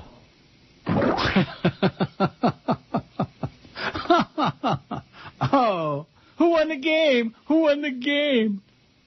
Did the Marlins play last night? I'm losing track. Now, the best way to find out is for me to go on my Crackberry and go right to the internets. Go to ESPN.com. I got to get me a new BlackBerry. I mean, mine is really great, but it's everybody always goes, oh, yours is older than Methuselah. You don't have, Internet's pretty fast down here. Let's see. Scores. Isn't that what we want? Okay. Want to see if the Marlins played last night. If they won, they lost. NHL scores. Major League Baseball scores. NHL. Who played last night? There was something on. Oh, the Capitals beat Pittsburgh. How do you like that? Let's see. The Mets beat the Braves. Red Sox beat the Yankees. Good. Not that I like the Red Sox. Cleveland beat the Blue Jays in 12 innings, 9-7. That's bad. Blue Jays are off to a really good start. Anybody care? And in 14 innings, the Marlins beat Cincinnati Reds 3-2. The Marlins won a game. That news? That's a bulletin. For all you overgrown children out there, the Marlins won a ball game. 20 till noon at 560 WQAM. Ew, good. I like Lokschenkugel. Pardon? Noodle pie with chocolate chip ice cream. Pound cake with chocolate chip ice cream is good. Ring dings. And chocolate chip ice cream. Wait, chocolate swirl ice cream, even better. That's nothing. Did you ever suck the jelly out of a jelly donut and then fill it with chocolate swirl ice cream? I like to stuff a jelly donut with Reese's peanut butter cup, then put it in a warm oven and let the chocolate and everything melt into the dough. How about peanut butter and jelly on a chocolate-covered graham cracker? With thin layers of banana on top. Could I have a little lemon in my water, please? I make chocolate chip cookies with M&M's instead of chocolate chips. They don't melt in your hands. Yeah. Junior, can I have a little more lemon in my hot water, please? Mr. Lapalato, lemon? No, I'd like a little fresh orange juice squeezed in mine if you got it. No, sorry. Okay, then lemon. The crone. Junior, could I have just a drop of honey in this, please? Just a drop. The wedge of the actual fruit is covered with that thick, dark chocolate. You know? Oh, boy. How'd you like to stuff one of them in a donut? Get the honey, Junior. Give him the honey, Junior. It's in the cupboard, Dom. Well, get it. What else do they cover with that chocolate? I mean, besides the orange wedges, grapes, peaches, strawberries. Junior, the honey. Those big, juicy stem strawberries are dipped into that dark, dark chocolate.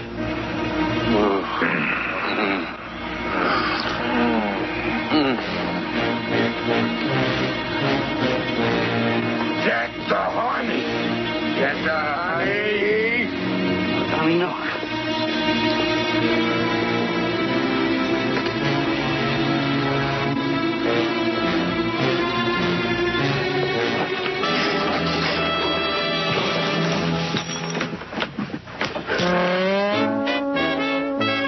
DeLuise is dead.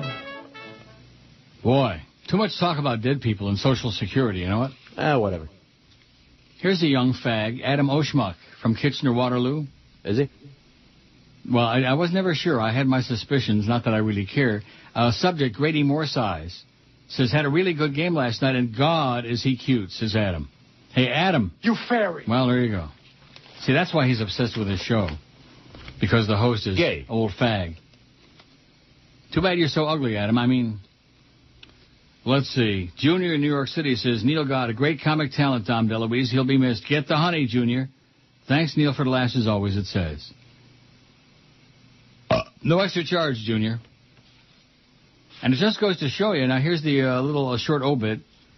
Dom DeLuise is survived by his wife of 43 years, Carol Arthur, 3 sons, Peter, Michael, and David, and 3 grandchildren. All those rumors about him being gay. He's had a wife. Doesn't that prove it to you, like your governor? Sure. A lot of rumors about Dom DeLuise and Burt Reynolds, by the way. Boy, those were some bad movies. The only good movie I ever saw him in was Fatso, which for some reason a lot of people don't like it. I always recommend it very highly, and some people, that was boring. No, I thought it was great. Didn't you? Yep. Watched it like 5 times. Especially if you've been battling fat all your life like me. Fatso.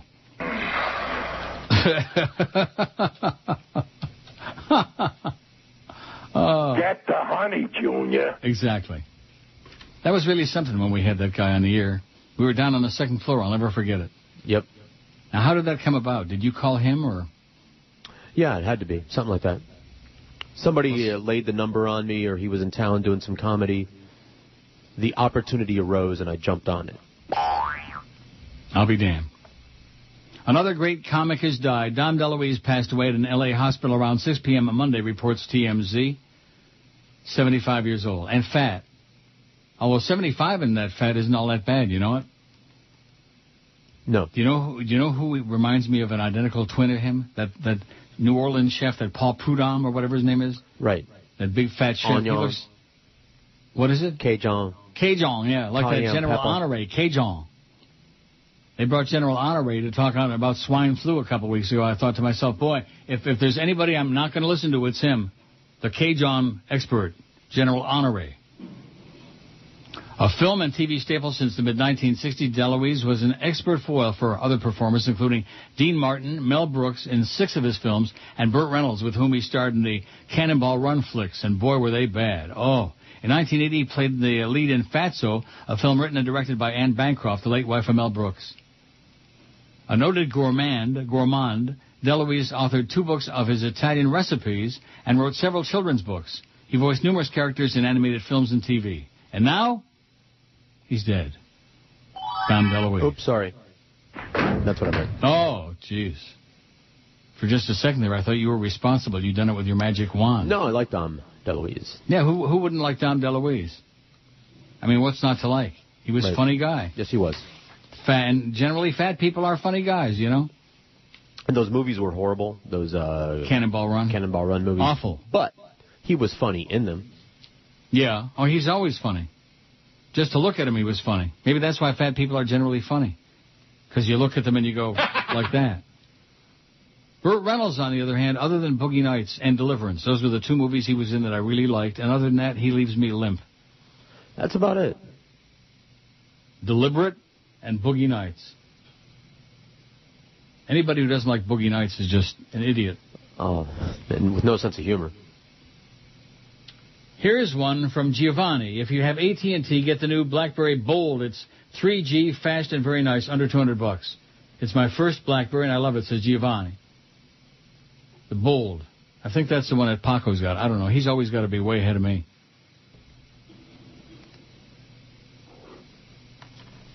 Look at this. Now, this is some heavy-duty stuff. NIAC New York cocktail fundraiser to protect the Persepolis artifacts and preserve our heritage. The devil, you say? And there's Christiane Amanpour. She's going to be there, and Amy Goodman, and a whole bunch of other people. The Asia Society and Museum, Saturday, May 30th in New York. Put it on the calendar, George. We'll be there. Okay. And look at this. Jen says, oh, and tell George he sounds like he's talking through a tin can today. Terrible reverb on his mic. No, there's not. There isn't any. I don't hear any reverb on anybody's mic. Nope. Here's Fursky. Howdy, Neil. Do you have a bit that has something to do with winning a Mexican? My father's requesting it in honor of Cinco de Mayo. If you haven't already played it, go ahead. Says, go ahead. That's a very good plan, actually. What? Because it is Cinco de Mayo. You should play that. It is El Cinco de Mayo. You should play that bit. And every other Mexican bit that we have. This going to give you a Mexican? Yeah. May 5th, Cinco de Mayo. A Mexican national holiday. Some stations are giving away trips to Cancun. Some are giving away trips to Mexico City. But we're bringing Mexico to you. That's right. We're giving away Mexican. Real live Mexican. Ay, caramba. We'll be smuggling illegal aliens across the border in the wheel well of the station van. Then we'll give one to you. Imagine your own personal Mexican. They'll wash your car, clean your house, pick your crop, anything you want. Because if they don't, you'll have them deported. Adios, amigo. Be the 10th caller when you hear this sound and win a Mexican. Members of this station and their families are not eligible to own Mexicans. Bathing and delousing of Mexicans is winner's responsibility. Station assumes no liability for infectious diseases carried by Mexicans. Celebrate Cinco de Mayo in your own home. Every day. With your very own Mexican. People listening to win. We've been really remiss. We haven't wished anybody a happy Cinco de Mayo. Maybe somebody out there actually knows what it is. I'm sure Paco would, but he ain't here. What? It's Mexican Independence Day. Is that what it is? Didn't you know? No. It's their 4th of July. Is it really El Cuatro de Julio? Sí, except it's on El Cinco de Mayo. Oh. When they celebrate Mayo. Maybe today's the day I get my Social Security benefits in my checking account, but I doubt it. They never called me back, by the way. In a very clear voice, leave your name, your Social Security number, your telephone number, your shoe size, your penis size, all of these things. And they never called me back. They're not going to call here. It's long distance. If they're too cheap to give a toll-free number for outside the U.S., then they sure as hell aren't going to be making no long-distance calls. Right? Right. In addition to which, it's only been about 3 hours since I called. I mean, what do you expect? Brian says, see, this is the way these things start going now. It's just like the serious crap. Same garbage. Would love to hear you on WTKS. You have a lot of listeners in Central Florida. A lot of my friends and a few coworkers are fans of yours. I listen online and through the static when in the car. Jim Phillips is a progressive free thinker. You guys would be a great combination. I hope this works out. I hope what works out? I hope this works out. Fantasizers. That's what these people are. fantasy people. Cheap Channel is no more going to pay me to do 5 minutes than chickens are going to start peeing all over your roof. God. Oh, you're wrong, Neil. Get Norma Kent on it right away, and you're going to make $1 zillion extra to be on in Orlando on FM. I wouldn't mind being on FM again. That's where it's at. That's where the audience is. What little audience radio's got left, it's on FM. AM? Forget it. Right, that's where it's at. A signal you can actually hear, 100,000-watt signal. Wouldn't that be great? Yeah, it would. I don't see how it would change the show. We could probably take some calls, too. Just take calls from the Orlando area. Although some people probably would be calling long distance, you know? Yeah. I'm your friend. I'm your friend. Even in Orlando, I'm your friend.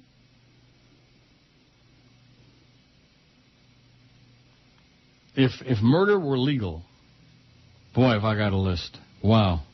Me too. Oh, boy. Starting right in that building, by the way. But nevertheless. Dow is down about 6.5 points. It's not doing much. Don't get all goosey about it, in spite of Maria B. emailing earlier. And also Greg Budell chimed in here. What a horrible... He looks not a day over 90. Maybe I'll forward this picture to you with 2 skanky bitches. Oh, my God.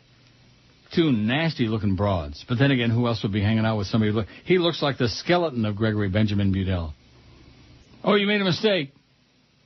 Did I? Cinco de Mayo is not Mexican Independence Day. Well, somebody steered me wrong. Somebody gave you some bum. I'll get the whole deal. I always thought that. I am Frau Ileana Ross-Leitman, and I like scrubbing my smelly gorilla ass with soap made from jewels. I sure hope this bit is okay that I'm going to play as Bob and Tom. Okay, Probably not. Mexican honeymoon. We went to Mexico on the honeymoon. Oh, did you? That'll test a relationship. This is clean. The food. Yeah. You wake each other up. I really do love it. Yeah, and you don't know what to say, you know. You're just laying there, and it's like, whoa, geez, honey. When did we eat burning tires? Oh, Yoshi Schmendrick is giving me crap. I can't believe you didn't know what Cinco de Mayo was. Isn't that what that bit says? Cinco de Mayo, Mexican Independence Day. Isn't your son Mexican? You always talk about him. I'm not sure if it is your son. No, it's not. But it sounds like somebody you care about like a kid. That's right. Sorry if I'm wrong about that. I don't mean to be rude or funny. I hope you don't take it the wrong way. Anyway, Yoshi, you don't know either. He's giving me crap. Meanwhile, he thinks that you had the right answer. Let me get to some of these corrections on here. Now that George embarrassed himself. All the time. Doesn't that Walt bit say says, that? What? Doesn't that bit say that? Cinco de Mayo, Mexican Independence Day, or something like that? That you just played. Oh. Yeah, I think maybe that's where you got the wrong information. Maybe. Where the hell is that thing? Oh, there it is. This station. Yeah, I know what it's under. If I found it the first time, don't you think I can find it again? Not necessarily. May 5th, Cinco de Mayo. The Mexican national holiday. Oh, Mexican. Didn't say nothing about Independence Day. See? Well, there you go again. No wonder Joe Bell wants to fire your nasty ass. National holiday based on what? Cinco de Mayo is not Mexican Independence Day. Their Independence Day is September 16th. The 5th of May commemorates the Mexican Army's defeat of French forces at the Battle of Puebla in 1862. Oh. Under the leadership of Mexican General Ignacio Zaragoza Seguin. In English, it would be Seguin. I went to high school with a kid named Jim Seguin. How do you like that? He was okay. He wasn't real cute. The outnumbered Mexicans defeated a much better equipped French army that had known no defeat for almost 50 years. However, Cinco de Mayo is not an obligatory federal holiday in Mexico, rather a holiday that can be observed voluntarily, like Sukkot, like that, like Simchas Torah. While Cinco de Mayo has limited significance nationwide in Mexico, the date is observed in the U.S. and other locations around the world as a celebration of Mexican heritage and pride. However, a common misconception in the U.S. is that Cinco de Mayo is Mexico's Independence Day, which is actually September 16, the most important national patriotic holiday in Mexico. How do you like that, Mr. Hotshot? Alrighty then. You made a mistake. You made a mistake. Mike Rosenthal's going to come to the studio and point at you and say, you made a mistake. Gee, I can't wait. And then you're going to knock all his teeth out. Well, speaking of knocking people's teeth out, this is bizarre. Subject, what's happening to Randy Rhoads? Asks Alan Adelstein. As a long-time listener, saw you at Gulfstream. I win there at slots all the time. Not much, but regularly. Well, thank God for that, because there's someplace else down there where nobody wins at slots, unless it's a miracle. I'm not going to mention where. Remember that thing we had about the payouts? But anyway, I don't want to go into it again. Here's the meat of this email. Bizarre. Heard Randy Rhodes' feller was pushed on her face. Claims she lost all her front teeth and had her something pushed in. Didn't hear your comments. Perhaps she doesn't want you to comment on the air. I don't know anything about it. Is this the time she was allegedly mugged? Yeah, I don't know. Back in the Scare America days, or is this again? I don't know.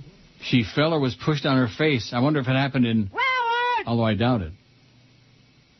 She doesn't want you to comment on the air. I don't talk to her. I have no communication with her. These people who think that everybody in the radio business, we have like this bonsai pipeline, and we're all pa-pa-pa-pa-pa, you know, like that. Yeah. I don't know what you're talking about, Alan. Also, I've been trying to get my new Russian wife her Social Security card. Now she has her green card and employment card. However, the SS people claim after... That's a good name for them, SS. Claim after 2 months that her name is not correct on the immigration form. Now if the CIS can issue her a green card, why can't the SS people give her a number? Congrats on the good ratings. Keep George, says Alan. Well, thanks. Thanks, Alan. But I don't know nothing about Randy. Nope. Isn't she coming back on soon, May 11th or something like that? I'll ask Al Rogers. El Once de Mayo. Yeah, ask Al Rogers if he's stalking her ass again. Of course he is. The defeat of the French forces at the Battle of Puebla in 1862. Ooh, wow. How come I didn't know that? Oh, yeah, I don't care. Now, here's a really interesting one from the fake Dave Lamont. And the reason I know it's the fake Dave Lamont, because the name is spelled wrong. That's generally a pretty good tip-off. Lamont, L-E-M-O-N-T. Well, maybe he forgot how to spell it. Yeah. Well, he's been in the business. It's a lot of pressure. Subject, any work, question mark? You know what's crazy, Neil? The fact that Hammer, myself, Gildy, and a few others with a lot of experience can't find any work in this market is very upsetting. I haven't been on the radio since Clear Channel got rid of me when they hired Jimmy Syphilis. At the time, I was sports director for WIOD, also a sports news guy on Paul and Young Ron. But when Jimmy arrived, everything went south. Not that I'm super talented or anything, no, you're not. But there is freaking 30 sports stations in this market, and I can't find a job. Coincidence? I'm not sure, but I feel like Jimmy really stabbed me in the back and didn't take into consideration the fact that I have family, have to earn a living. This job wasn't a hobby for me like it is for Jimmy. I never told anybody about this publicly, but Jimmy is an a-hole, inconsiderate ex-jock who thinks very highly of himself. Jimmy, I hate you, man. Signed, the fake Dave. Dave Lamont, spelled wrong. Maybe Dave Lamont is related to Tim, what's his name? I can't spell George Sedano's name right. Tim Horton. His client. A lot of bad spelling, man. That's the tip-off. I was in the National Spelling Bee, whatever the hell they call it. Did you know that? Yeah, no, I did not. When I was a little kid. And the word I spelled wrong was freight. Freight? Freight. E-I? I before E, except after C. That's what they teach you in school. Except. And so I spelled freight, right. F-R-I-E-G-H-T. And they said, go sit down, fag boy. Yeah, I before E, except after C. Haven't you heard that? Like receive, DC. As in A, as in way, and in freight. What? Except when it sounds like an A, as in How's it way. going, eh? I just hit the mic with my hand. Did you hear that? Yeah, I heard it. Oh, there's Ben Bernanke giving a song and a dance, the Fed guy. The sharp inventory liquidation that has been in progress will slow over the next few quarters. Final demand should also be supported by fiscal and monetary stimulus. Swine flu outbreak opens national, racial, and ethnic tensions. Mexican citizens to return from China. They're kicking them out. You know, who wants to be in China anyway? Not me. George got it wrong again. It says, I hate to be when you're wrong, emailer. But all George believes in the common misconception about Cinco de Mayo. Yeah, I've been through it. Then it says at the end of this, George is a sad excuse for a spick. G. Sorry, Mexican George. enough for some people. Here's one from VN. Oh, P.S. What did I ever do to you? Now you know who this is from. Yep. That ass clown. Yeah. Neil, why does every manager hate George? Does he just rub people the wrong way? It's not like this is an isolated incident. There have been multiple situations. Without you, he'd be back working behind the counter at Pollo Tropical. P.S. What did I ever do to you? You made those stupid calls. That's what you did to me. A whole bunch of them. Always saying the same nothing. Sam in Boston says, independent schmindependence. Whenever the frogs lose at anything, it's occasion to celebrate. As George says, who cares? Yeah, I agree with that. Who cares? I don't care about El Cinco de Mayo. Sam says, wanted to thank you for turning me on to the Flavor Wave oven. George is right. It does chicken the best. Also, try rubbing down some baby back ribs with brown sugar and your favorite poultry seasoning. The meat falls off the bone. Hope you play Old Neil. I love when George takes off on the Segway at the end of the bit. That's my George Jetson car, bubble car, by the way. Oh, is that what it is? Yeah. Speaking of guys you went to high school, Ronnie says, how's Jim Park doing? I don't know. He's old and ugly now, I'm sure. Boy, he sure was something. And he sure had some goods, man. He had some goods, the likes of which has seldom... Wow. Even Harry Elefante was jealous. Jim Park. What am I supposed to play? Old Neil. Right. Don't let me forget after the break. Don't forget. Eric says, please tell George that Cinco de Mayo. Yeah, we know. Mexican Independence Day is actually September 16th. We'll have a big party. We'll get taco smelling on Mexican Independence Day. Great. Right on the calendar, September 16th. Although they probably won't let you have anybody bringing food in because... Well, you could get a sponsor to do it. Like On the Border. Which is great. Is it really? Yeah. And they're having big festivities out at the Pembroke Pines location today. And what's going on there? They got this big tent outside. I think they're going to have a DJ, some music,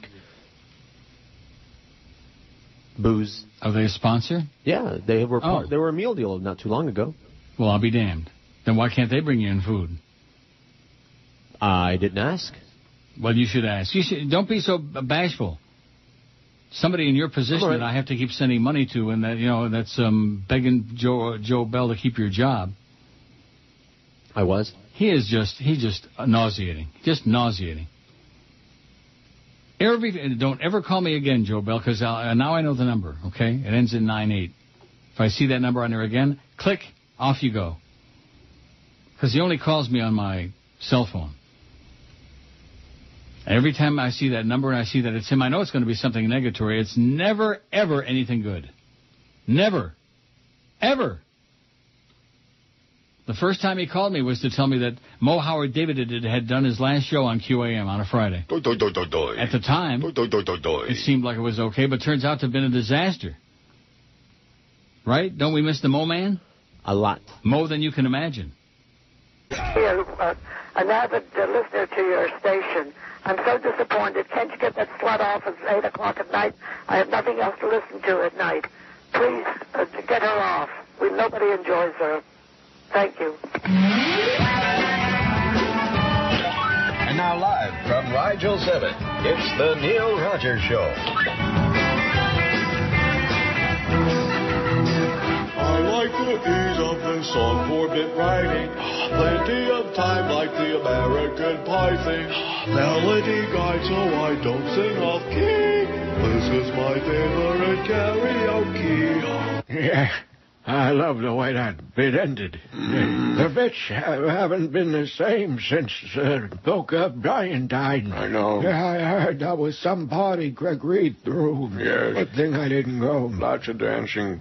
Of course, it's not easy flying back there from Rigel 7. I know. Thank God. Oh, God. I'm here. It's all over for you poor schleps stuck on Earth. Yes. President Noel. Well, if you're lucky, that crackhead is the last Bush to rig an election. Who's on this line? WQAM? Mr. Rogers? Speaking. I was in the Publica Galactica today, sir, and let me tell you, the clip-out coupons in Thursday's paper are deceiving. I discovered to my shock this is at the George. checkout counter Yes, I know. Redstones was not 2 for 99 cents. On the contrary, Cut 'em off. it was 2 breakstones for 99 cents each. Now, I don't know about you. That's fine. They tried to peddle me 2 breakstones for the price of 2 breakstones cottage cheese when the coupon clearly stated that... Well, use the cottage cheese that's growing in your toenails. Now, who's this on line 7 and 9? Klingon Penal Colony, hello? Never got into that. Retired. Okay, on that note, I got to renegotiate my contract. How about a 1-minute show, huh? Oh! You can fill the other 3 minutes. That's fine. Sportal concubine is next. George? Bye. There goes George, zooming away. 1218 at 560 WQAM. Here's a 2-part email. The first part's not all interesting. The second part is rather disturbing to me. About Bubba the Love Spork. Yeah. Tom DeLuise, for your information, his wife was an actress, appeared in almost every Mel Brooks movie. She was the school teacher at the town meeting in Blazing Saddles. Okay. And the pregnant woman in Silent Movie. Just for example, his son works in the business. Oh, both. One was in the cast of 21 Jump Street, ended up as a creative consultant on Stargate SG. Dom even appeared in an episode of that show that his son wrote. Here's the disturbing part. You ready to be disturbed? Okay. Follow-up from yesterday. This morning, Bubba the Love Sponge thanked South Florida audience for his ratings, so he's either lying, been lied to by 93 Rock, or in a massive case of denial about his numbers. Why would Cox Broadcasting lie to him about the number? How can you do that? I don't know. Management usually lies the other way. They tell you that you suck. Right. Paul and Ron demolished him in the book. Demolished. They had an 8.2. He had, I don't know what he had. It was 2 or 3. Whatever it was. It was weak. Weak. So he wants to thank the people of South Florida for getting demolished. Okay. Whatever. John is giving you a shot about Cinco de Mayo. Oh. He says, yeah, just like the rug joints in Las Vegas. George, you better know your facts, mister. Oh. Because you sure don't. The rug joints? What did we ever figure out it was? The rub joints. I said whatever the internet said that it was. The rub joints, that's what I thought it was. And then somebody else found something from the internet that said the opposite. And then the internet said rough joints. The rough joints, the rough joints. It was what I thought it was in the first place, so it turns out I was right. Well, I've got old-timer's disease, so I don't know. That kid's name was Mo Green. This was a great man of vision and guts. And there isn't even a plaque or a signpost or a statue of him in that town. Someone put a bullet through his eye. No one knows who gave the order. When I heard it, wasn't angry. I knew Mo. I knew he was headstrong, talking loud, saying stupid things. So when he turned up dead, I let it go. And I said to myself, this is the business we've chosen. I didn't ask who gave the order, because it had nothing to do with business. He was great. Mm-hmm. Absolutely, positively. Absolutely. Great. Hyman Roth. Yeah, we sure miss Meyer Lansky on the beach, let me tell you that right now, and in Hallandale. I mean, that R.J. Intandola. Sonny Rosenberg. Is Sonny Rosenberg croaked yet or what? Boy, if he's still alive, he's got to be 200 years old. At least. The Chronic and Coco. You know Russell the Chronic? Yep. Same stuff. I'm really surprised. It says subject, Orlando. Not that Orlando. Would be rock solid. Meaning the town, the city. Rock solid. Not the talk show host. He'll be here at 2, by the way, the Big O. Hi, Neil. Permit me to join your other no-lifers by saying that, in fact, your show will be a fabulous fit midday on WTKS 104.1 Real Radio in Orlando. When do we start? Yeah. When do we start? That's not the point, that it wouldn't be a wonderful fit. Yeah. The point is that nobody's offering me any job, and certainly nobody's offering any money. You and Phillips would clean up with killer books here in Central Florida, where Rush and Hannity and a bunch of other Nazis now pollute the daytime airwaves on a dozen stations. All you have to do is invoke the clause I begged you to have Norma put into your WQAM contract that lets you syndicate outside the South Florida area and get some engineers to throw a few switches. Soon thereafter, it'll be a big numbers and big bucks. Oh, yeah, big bucks from Cheap Channel. You're dreaming, Russell. You need help. It says, and voila, Central Florida free at last. A guy can dream, can't he? Yeah, dream on. Yeah, just throw a few switches and put another ISDN line in or whatever, however they do it. Show me the money. Show enough. Yeah. Like I'm going to go on. You know what it reminds me of? It reminds me of when they came in from Cox Broadcasting in the old IOD days and announced to us one day on a Friday, we're going to be simulcasting your shows on WSUN in Tampa. Right. And then when Monday came and I asked Disney or whoever was in charge at that time, Bob Green, I don't remember which one, how much money are we getting paid for this? Oh, well, gee. You want to get paid for that? Yeah. I think they gave me $250 a week. Yeah. Right. And if I wouldn't have said something, they would have given me and all of us nothing. Right. Oh, we're going to give you the honor of being on WSUN in Tampa with a bunch of yahoos over there. Should be flattered. Yeah. With a bunch of yahoos. We had some fun with that crap. And I think what was most interesting to me was in the beginning, I was starting to get these phone calls from people I hadn't been in contact with for years. My old friend John Meter from Marshall, Michigan. And Bill Toole, who lived up to his name. He was the GM in J&O in West Palm when I was there in 75. All these people that were hearing me for the first time on SUN over in Sebring and wherever the hell they were. Johnny Meter, your radio leader. Dow's down 21 points. So I wonder if Sonny Rosenberg is still alive. We'll get some email. We'll get some confirmation on it. Here's one from Lucho. My father first immigrated to the U.S. when he was 20 years old. At 70, he immigrated back to his hometown in South America. With his direct deposit Social Security check and the low cost of living, he's doing pretty damn well with a house overlooking the ocean. God bless America. P.S. I recently left South Florida to Obama's backyard, and the only thing I miss about this area is the beaches and nothing else. Why did I wait so long to leave? I should have taken your advice earlier and got out of this town sooner, says Lucho. So his daddy's collecting Social Security down there in South America somewhere, living on the beach like a high off the hog. Hola. And by the way, you notice how we're not hearing a damn thing about swine flu anymore? Yeah, it seems to be out of fashion. Yeah, that's right. Now that they're opening up the businesses in Mexico again, I think on Wednesday tomorrow. Oh, and some of the people in Mexico are looking for a faith-based solution to the problem. Yeah, I saw that story this morning. Did you see it? Just this morning.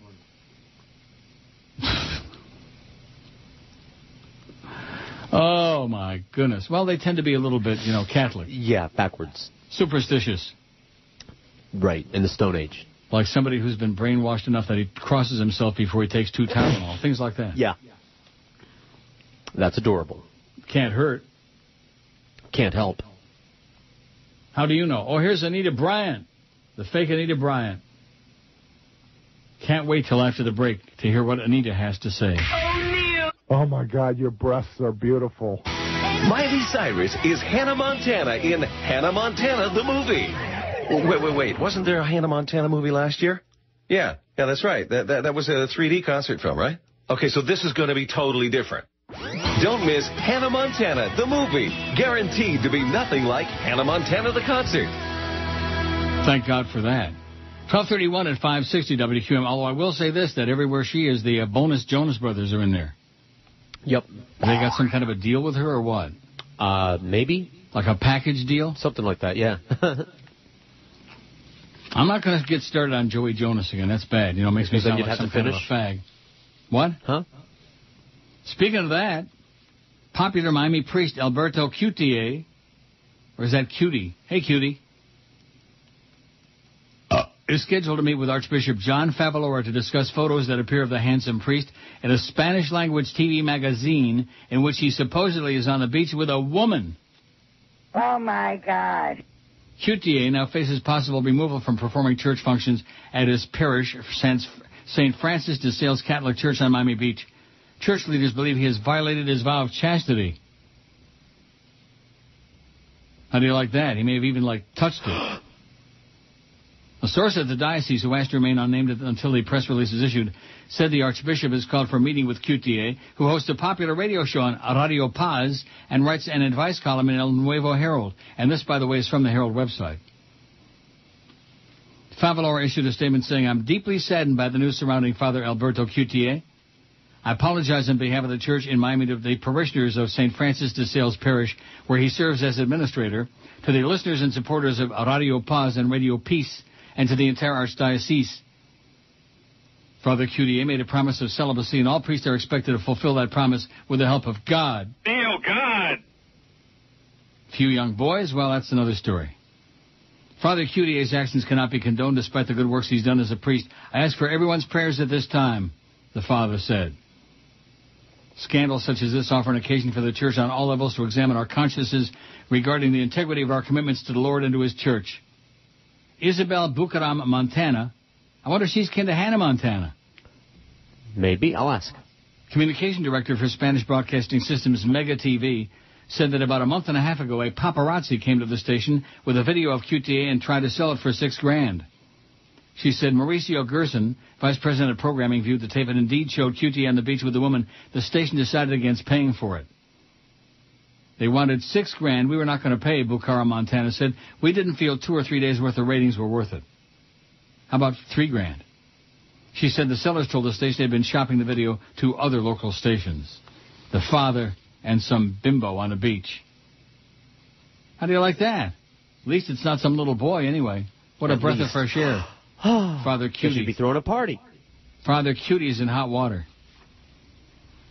Maybe with a bimbo. Chris in Fort Lauderdale says, I'm not surprised the Mexicans make little fuss over Cinco de Mayo. After all, who hasn't stomped the Mexicans in battle? Or stomped the French in battle. Excuse me. That's right. Fondly, Chris in Fort Lauderdale. That's funny. It's cute. Not funny, cute. Unlike Dom DeLuise, who wasn't cute, but he was funny. Who's the other comedian that looks just like him, who's definitely is... Gay. I'm trying to think of his name. Fat, bald. Joe Howard.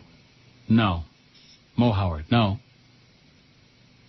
Boy, I can't believe I can't think of his name. He looks like a somewhat slimmer version of Dom DeLuise. Stand-up guy? Give me some Who? hints. Help me out here. Name something. Is it a movie guy or a stand-up comic? Stand-up guy. Not Louis Anderson. Louis Anderson? Well, I'm just naming off. Looks like Dom DeLuise. He's fat. Is bald? Maybe lately. Family Feud with Louis Anderson. That was the worst butchering of a really good show in the history of mankind. Now they brought it back again with some other goofball on there. I say let's bring back Ray Combs. What do you say? All right. Or Richard Dawson. Is he still alive, Richard Dawson? Is that right? I think he was absolutely in the bag in a lot of those shows. Yep. Fried. And by the way, don't be telling us how the humper looked fried or whatever else they said yesterday. What did they say? Baked. He looked baked. Don't go off half-baked, Humper.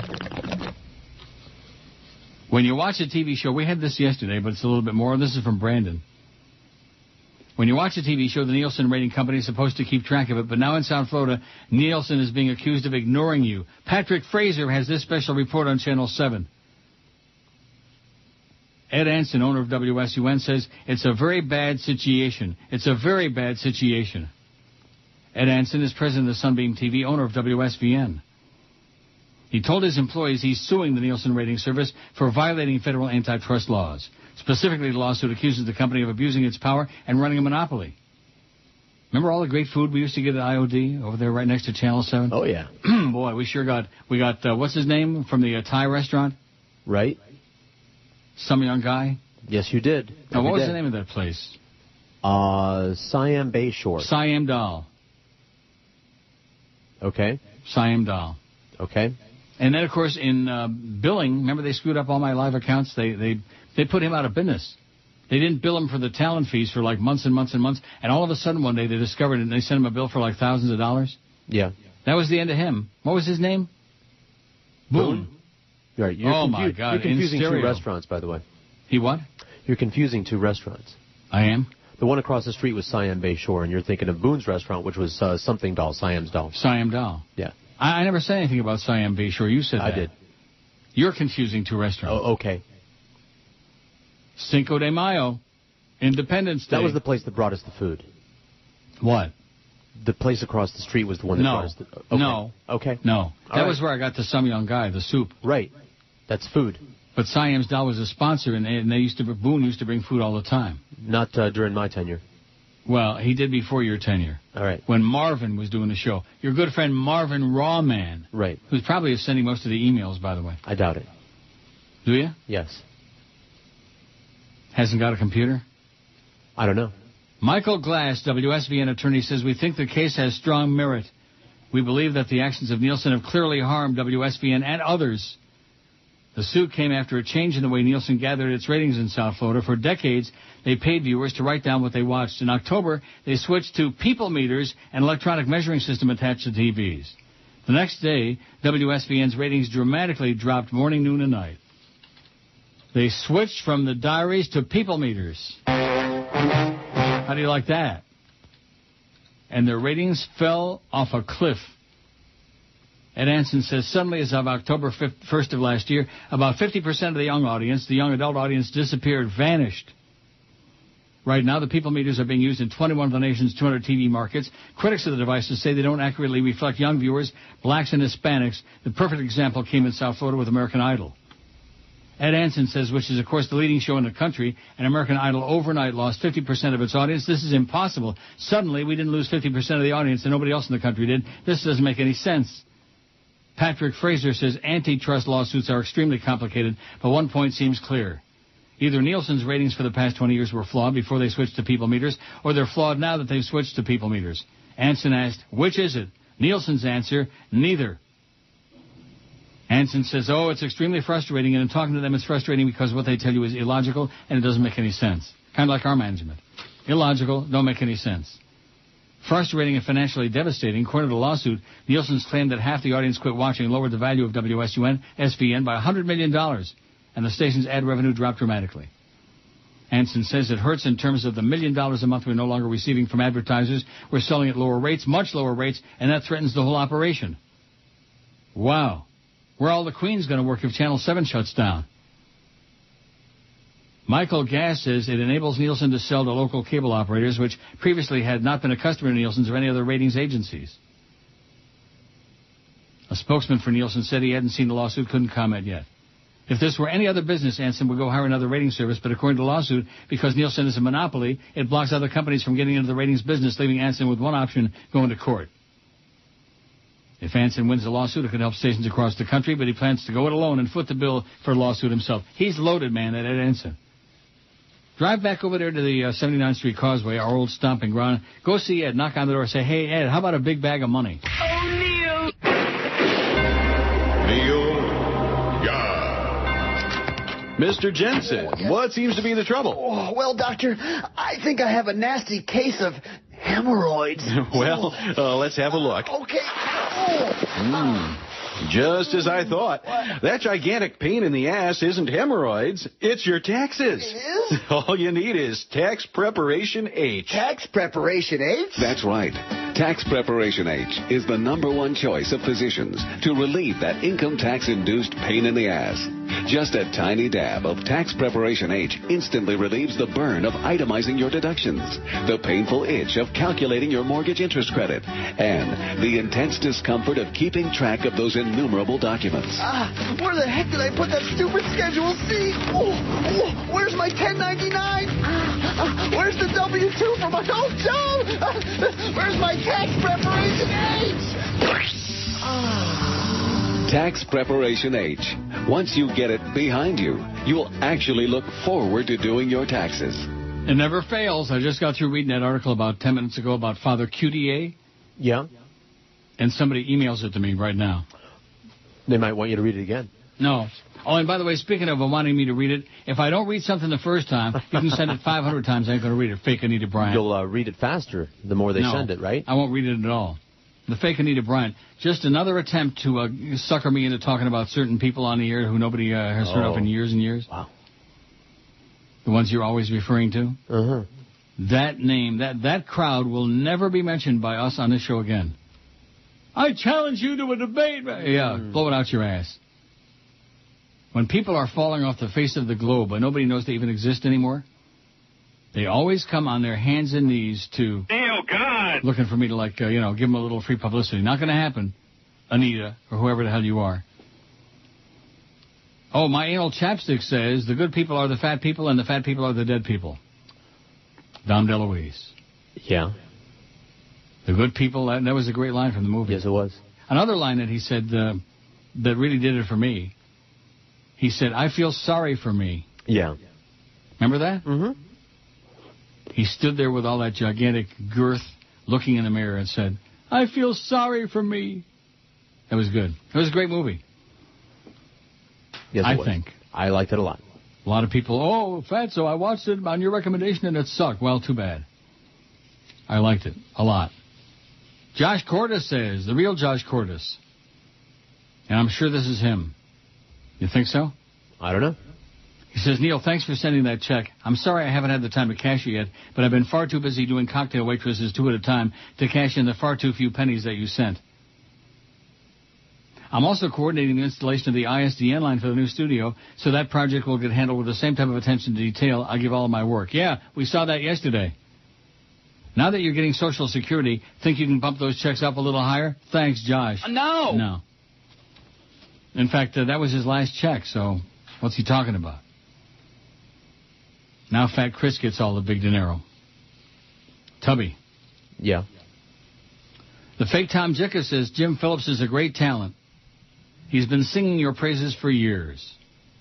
He pushed to have the station pick up your show during the WSUN days of the mid-'90s. The Monsters are more Tampa redneck, similar to Bubba the Love Sponge, but Phillips is right up your alley. Ed Till used to do middays on the stations before the Monsters and Shannon Burke. Aaron Summers came from the station as well. And Phillips is right up your alley. Why would I care about that? Why would I care who else is on the radio station? I don't know. No, of course not. If they would pay us a bunch of money? Yeah. Right. I'd care if they That's what it's all about, fake Tommy. It's all about a few bucks. And believe me, Cheap Channel ain't paying nobody a few bucks. But call up Norma Canton and see what she can do about it. Get on the simulcast in Orlando. How could we relate to the rednecks in Orlando? I guess they're not all rednecks, but yahoos. Do you relate to Orlando? No, I don't know much about it other than, you go to Disney World. And Eric could fill us in because Eric, of course, has been up there in Orlando for a long time. Is he moving out of town or just moving around town? The computers are moving. Oh. The data is moving. What does that mean? Well, you know how you have stuff on your computer there? Mm-hmm. And you get a new computer? So you transfer everything over from one computer to the other? Mm-hmm. Like that. Oh. Robert says another South Florida resident will be out of this godforsaken town, this godforsaken state, as soon as we can sell our house. Could be here for a while, so wish us luck. Good luck, Robert. You'll need it. Gonna move to North Carolina so I can run into George and piss him off. Love the show. And then he writes that. Good luck to you, Robert. You'll need it. Selling his house. You want to buy a house? Sure. How much? $8. 30, man. Yeah, 30 cents. $8 I've got. Roger says, Uncle Neil, you are absolutely correct, sir. I meant to say I had the show horse. Oh, so Musket Man must have come in third. Not the place. Pioneer of Now was second. Yeah, I know that. Musket Man was third. My bad. Don't let Social Security ruin your day. After all, you are dealing with the government, says Roger. They're not going to ruin my day. It's just annoying, that's all. Not ruining my day. They never called me back, by the way. Now it's almost 1 o'clock. They never are going to call me back. And they don't even give you the song that ends about, please hold. All of our people are busy. No, not please hold. In a clear voice, when you hear the beep, leave your name and shoe size and all this, and somebody will call you back if you live long enough. They suck. I mean, I don't know. It's not like an emergency, like I'm going to starve to death without the money, but it just seems to me when somebody says you're going to receive your first payment around April 30th, that would mean within a couple of days before, after, whatever. Wouldn't it? Yep. Or maybe even on that day. But no.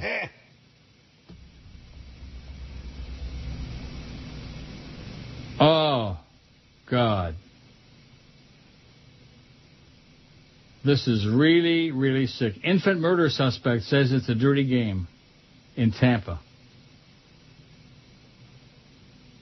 Who the hell would want to be on the air in Tampa anyway? I don't know. For money? Well, $250 a week, and that was only because I pushed it. Police say man threw baby from car in fight with ex-girlfriend. This is the same story. Yeah. Same story. 2 people sent it to me at the same time. Must be a big story now. Wow is right. You should read both of them. Wowie, wow, wow. What? You should read both of them. No. Here's the first one. Authorities have arrested a man they believe threw an infant from a car along I-275 this morning. The 3-month-old boy died. 21-year-old Richard McTeer Jr. was apprehended around 9 o'clock this morning at 380 Arlington Drive in Tampa. An off-duty news photographer found the child, identified as Emmanuel Murray, in the southbound emergency lane near Fowler Avenue shortly after 4 o'clock this morning. About 45 minutes earlier, deputies were called to a home at 12414 North 15th Street for a reported domestic violence at the Marbella Apartments. The caller, Jasmine Bedwell, said that she and McTeer were fighting and that she and her 3-month-old son had been battered. Bedwell told the operator the man picked up the baby and she threw him on the concrete. The man picked up the baby and threw him on the concrete. She then said he picked up the child, took off in a blue 4-door Chevy Impala. The baby was pronounced dead alongside the interstate around 4:30 this morning. Investigators say he was the child taken from the Marbella Apartments. Tampa police later located McTeer's car at 1601 River Cove in Tampa. The car was found in the vicinity of Edison Elementary School, which was placed under modified lockdown for a time. The southbound on-ramps to I-275 were closed at Barris, Fletcher, and Fowler Avenues for several hours as the investigation continued. After his arrest, McTeer was taken to Tampa Police District 3 headquarters and then taken to the Falkenberg Road Jail where he's being held. When our Dustin Chase asked how he could throw a baby out of the window, McTeer responded, "It's a dirty game." Can you interpret that? No, I don't speak Is that like bubonics or something? What does that mean? I don't speak scum, so I don't know what he means by that. It's a dirty game. There's Dom DeLuise on CNN. Uh-oh. We hope you'll tune in to Showbiz Tonight on HLN at 11 Eastern. Okay, great. Maybe they'll show Fatso. Maybe they'll do Get the Honey, Junior. What? And the movie, too. Yeah. Poor Dom DeLuise. I'll tell you, he made it to 75. It's a miracle. I mean, he wasn't just fat. He was huge. Huge. A monster in the fat business. 226, and I'll tell you who was really great, was Anne Bancroft, who's dead. The fat people are the good people, and the good people are the dead people, and the dead people are the good people. She wasn't fat, but she was great, Anne Bancroft. Yep. She was fabuloso. She wrote it, she starred in it, she done it. How many people are going to send me the article about Michael Savage's banned from the UK? How many thousand people are going to send me the same article, which maybe I'll get to it, maybe I won't? Man. Who cares about freaking Michael Savage? God. He belongs on the air like I should go over to Mount Sinai and perform open heart surgery at 2:30 this afternoon. And you know what? If I get paid, I'll give it a shot. Hi, this is Brady Quinn. I like to shave my legs, arms, and buns while listening to the Neil Rogers 1 to 2 hour. Oh! Tom Brady's out. I want some Quinn. You ain't seen no man quite like Brady Quinn.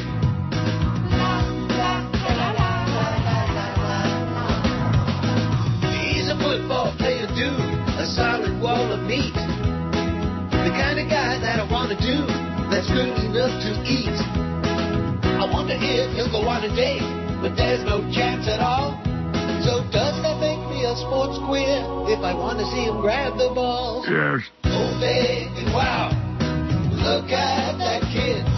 You ain't seen no man quite like Brady Quinn.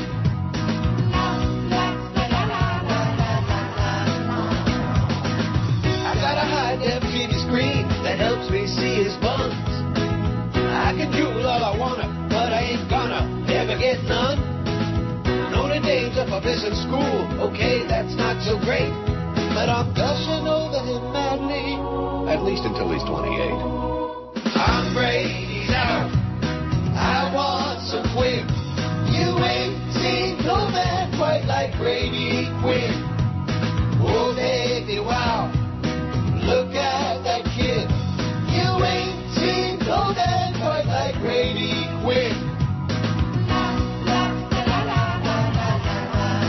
Florida's got 19 possible cases of swine flu. And here's a story about Regis surviving the Marlins. Aren't you worried about Regis? Very much. Please tell me. Here's some interesting information. This is why I haven't gotten the phone call from Social Security returned yet. All Social Security workers are celebrating Cinco de Mayo. Talk to you tomorrow, it says. Well, there you go. That's certainly a distinct possibility. TV star Regis Philbin survives scary moment at Marlins game. How about those Marlins, huh? The Marlins. Yeah. Wouldn't it be nice if the people on the station could pronounce the names of the teams? Wouldn't that be good? Hey. Are you nitpicking again? The thing about, where's the thing about Dom DeLuise? Oh, there it is. Notable deaths. And there's a picture of Dom DeLuise with that cap. Why is it that some bald people always wear a cap? That answers itself, doesn't it? But why? If not vanity, how about sunburn? No. They don't want to get melanoma on their noggin. No. They don't want to cook their coconut. I'm not big on coconut. I've told you that. Yeah. Is it the Mars bar? I still can't figure out which one is. I know Almond Joy's got it. Both.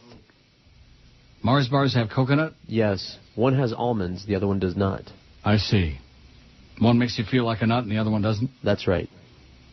Regis Philbin may be the world's most famous and unlikely Marlin supporter, but the legendary TV talk show host didn't mince words when it came to his pregame encounter with Hanley Ramirez. He tried to kill me, Philbin barked to a phalanx of reporters following a second-inning turn on the Marlins telecast. That's a quote. Put it in the papers. Actually, Ramirez made the mistake of firing a baseball at Philbin from about 100 feet away after the entertainer cut into a session of long toss between the Marlins franchise shortstop and third baseman Emilio Bonifacio. Maybe Hanley was confused, seeing as both Bonifacio and Philbin are about the same diminutive size and were wearing number 1 Marlins jerseys and fielder's gloves. Maybe Hanley saw the way Philbin reached home plate from the top of the pitcher's mound with a ceremonial first pitch and thought the sprightly 77-year-old could handle the challenge. 77! There we go with that again. Philbin is 77. That old cocker. Don't you think it's time to retire? Don't you think? Okay. That sounds like a good age. 77. Whatever the case, the Marlins' 3-2 walk-off win in 14 innings over the Reds on a long Monday night at Dolphin Stadium was nearly overshadowed by a disastrous injury to the man who's logged more TV time than anybody in history. Stop and think about that. That's true, I'll bet. He's logged more TV time than anyone in history. Regis. Yeah. Philbin described what he was thinking as Hanley's full-throttle toss headed his way. It came like a bullet, and I lost sight of it. At the last minute, I saw it and grabbed it, he said. He caught the ball chest high. When was the last time he caught a baseball thrown that hard? Never, he said. That's quick. Did Ramirez say anything to him? Not a word, said Regis. And then, flexing his right biceps, he added the kicker. He knows. After the inimitable Reg caught Hanley's best, the all-star shortstop doubled over in laughter and probably a bit of relief as well. As it turned out, Philbin had gone to the Marlins clubhouse before the game and provided, if not a stirring pep talk, at least some much-needed levity after the club dropped 3-4 to the Cubs. Regis is great. Funny guy, second baseman Dan Ugley said. We had a good time meeting him. He was actually taller than I thought he was going to be. Like Harry Carey, he was shorter than I thought he was going to be. Only Harry is dead, and Regis, well, he's still around. And you know that morning show of his, Regis and what's her name? Kelly. Regis and Kelly. It's still on. It's big, Neil. It's bigger than both of us. Yeah. He's okay in my book, Regis, but you know, enough already. A little overexposed, overdone. Bye, Reg. So now he's hanging around with the Marlins. Boy, it's not a good sign. Not a good career boost to be hanging around with the Marlins. Here's one that says, hello, Neil Rogers. Isn't that a good start? Hello, Neil Rogers. And this is from Mr. Ho. I wonder if Mr. Ho is kin to Don Ho. What do you think? What do you know about Mr. Ho? I'll print it out. It looks like it could be really entertaining, or not. This Boz, Florida guy, man, this guy's just foaming at the mouth today. And the stuff you were telling me about Social Security, by the way, Boz, totally incorrect. Absolutely wrong. So I just Schmidt-canned it. Rather than embarrass you and put it on the air. See, there are some people out there, and I realize sometimes they're trying to be helpful, but they're experts on everything. No matter what we ask, no matter what we're talking about, they have the inside scoop. That's right. The inside poop. Don't forget the new morning show across the street next Monday. Mark Hawk says it's going to be the same old crap, just what we expect. More crap. I wonder how they feel about their horrendous numbers. And I wonder if Bubba is really gilding the lily about his numbers in this book. That Paul and Ron dominated in the morning with a gigantic book on big. Gigantic. Not big. Huge. Humongous book. They just wiped the floor with his ass. And he's on there thinking that, well, I don't know, that's only from one person. Here's one that says, it's a beautiful day in the hood, Master Rogers. Hello, Neil Rogers. I recently discovered your show by accident, just flipping through the stations. I really enjoy it, but you might want to consider advertising. I've lived in South Florida for over a coon's age, but I never heard of you. Not too long ago, I heard your sidekick on air, George Ramirez. Yeah, that's me. At first, I thought he was pretty entertaining, but after listening to him bash his wife and kids for so long, I had to turn it off. It was very depressing. Neil, you make me laugh, which is something I rarely do since I got laid off. But George is depressing and won't shut up about how he hates his family. Can you ask him why he hates his family? He should be thankful to have them. Why do you hate your family? It's a rhetorical question. Shut in. Well, anyways, I've got to go. Know anywhere a young Asian American get a job? I'm Asian. That might not be your target demographic, but you're really entertaining. Anyways, I've got to do kung fu, eat fried rice, choke the chickens, and other Chinaman stuff. Ching chong chow. Ay, ay, ay, ay, ay. Thank you, Mr. Ho. Like I said, it might have been entertaining. It was not. It wasn't amusing. It wasn't entertaining. It wasn't interesting. You know what it was? No. Let me come up with one word to describe it. That's it. That's what it was. Not that he's alone, you understand. 108, we need a lot more emails, man, to make it till 2 o'clock today. Otherwise, I'm leaving early. Richard Gardner says Mars bars are made of milk chocolate and nougat. Peter Paul Almond Joy has almonds, obviously, and Peter Paul Mounds has the coconut. Mounds. Boy, I haven't seen a Mounds bar in 100 years, and I don't like them. They're mushy. They're mushy. Leonard Nash. You remember that chronic Leonard? Remember him? Yep. He used to come to the appearances now. Oh, you do? I think that's him. Neil, pardon the duplication if you've already seen this article 50 times today. Yes, we have. A priest was spotted with a woman, but the no fags in the church guys still won't be happy. Even the straight priests can't get laid. Why are Christians obsessed with what gender their priests are not having sex with? The church would collapse if they ever... well, I don't want to read it. And here's a picture of Father Cutié. He don't look too cute to me.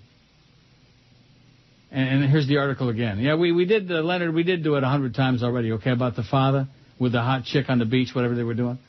And the archdiocese is all bent out of shape. Oh, no, he was with a woman. I guess he forgot that he's supposed to just hang out with little boys. Right. Somebody forgot to tell the father. The whole concept is so sick and so twisted, and you wonder why there's all these pedophiles and all these preverts in the church? I don't wonder. Oh, you have to, live up to your vow of celibacy. And why is that? Is it because sex is dirty? No, because they were leaving their money to their children. Because what? In the early days of the church, the priests would amass wealth and then leave their money to their children. As opposed to the church. As opposed to the church. So don't make no babies. Right. But everybody else make a lot of babies. Right.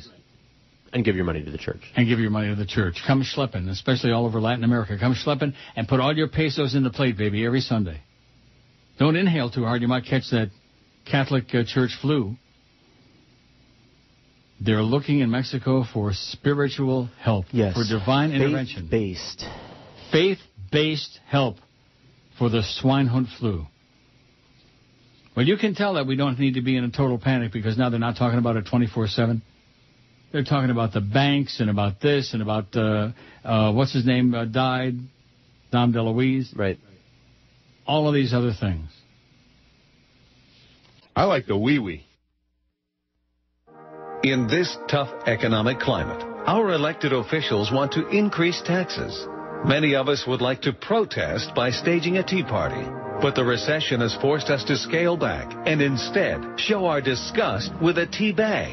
Yes, it's time to teabag your congressman. Whether it's in D.C. or in your state capital, politicians need to be gently slapped in the face with reality. And what better way than with a tea bag?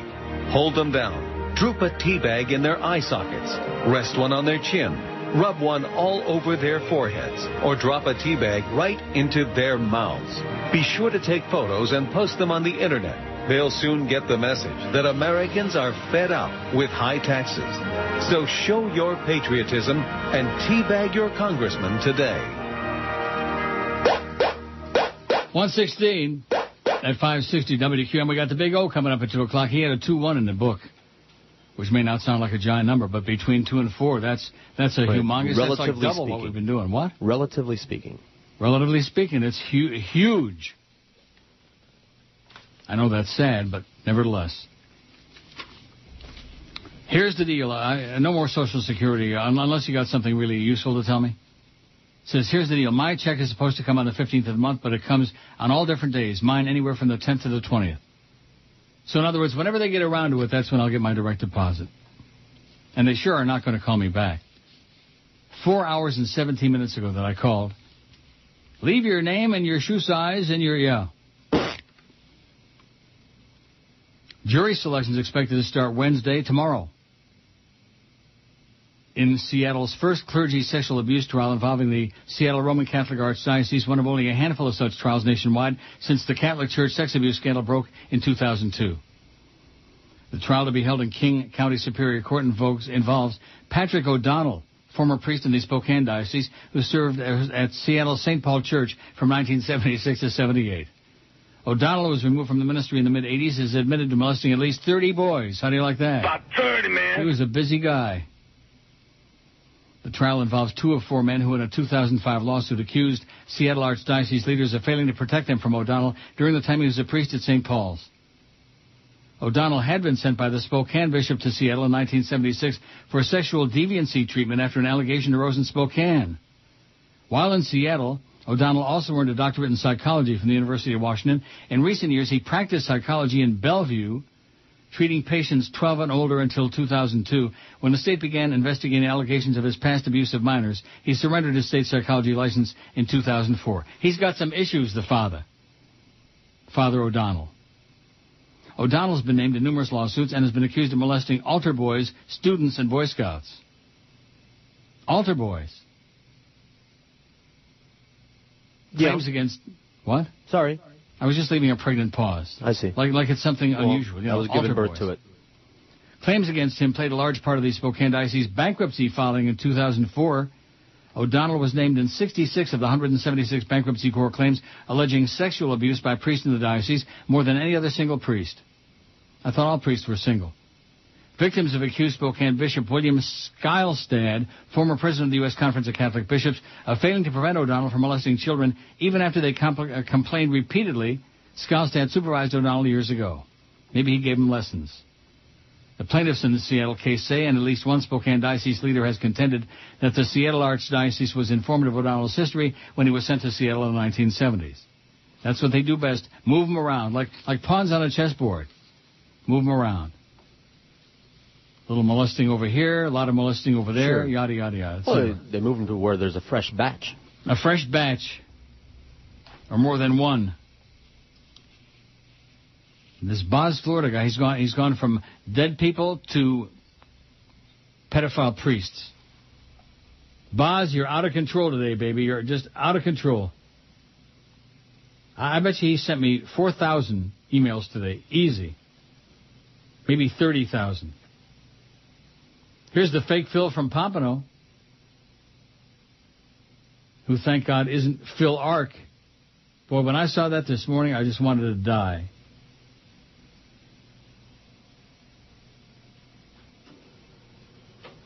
Oh, this is cute.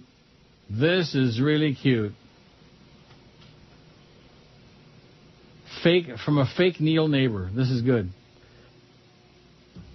At least they're listening closely anyway. Close to your house? Yeah. That's what it's about. Okay, one moment, please. The fake Phil from Pompano says, there was a priest in Ireland who was fond of his chickens he kept in a coop behind his church. Oh, this is a joke. No. Sorry. Got the C word in there. I saw it once and immediately put that on the floor. No. You know what I'm saying? Uh-huh. I get exactly the one. Yeah. Anyway, here's one from Gladys Kravitz, fake Neil neighbor. Subject, strange goings-on. Dear neighbors, I'm sending this email to the entire neighborhood to inform you of a troubling incident that occurred early last Sunday morning outside of my house. Around 5 a.m. Sunday morning, I was rudely awakened by a loud voice outside my bedroom window. I peeked through my blinds, was astonished to see an overweight, bald, elderly man in a bathrobe screaming on a cell phone while jumping up and down on the street. At first, I thought it was the ghost of Meyer Lansky, come to haunt me from Miami Beach. Then I realized it was that infamous homosexual radio personality, Neil Rogers. I could only deduce he was in the middle of an early morning drug deal. Now, that's it. Suddenly, a yellow cab screeched around the corner, almost running Mr. Rogers over. Actually, I was standing in front of my door, so it would have been hard for him to run me over. I saw an underage Hispanic boy in the front seat wrestling over a $20 bill with the black drug dealer cabbie. The passenger door burst open, spilling the intoxicated adolescent onto the pavement. I knew he had to be a gay prostitute. Mr. Rogers began beating the poor boy with a rolled-up newspaper until he was able to stumble toward the house. That crazy Neil Rogers kept smacking the boy with the paper and screeching at him like a banshee as the child stopped to vomit at least 2 times before he crawled into the house.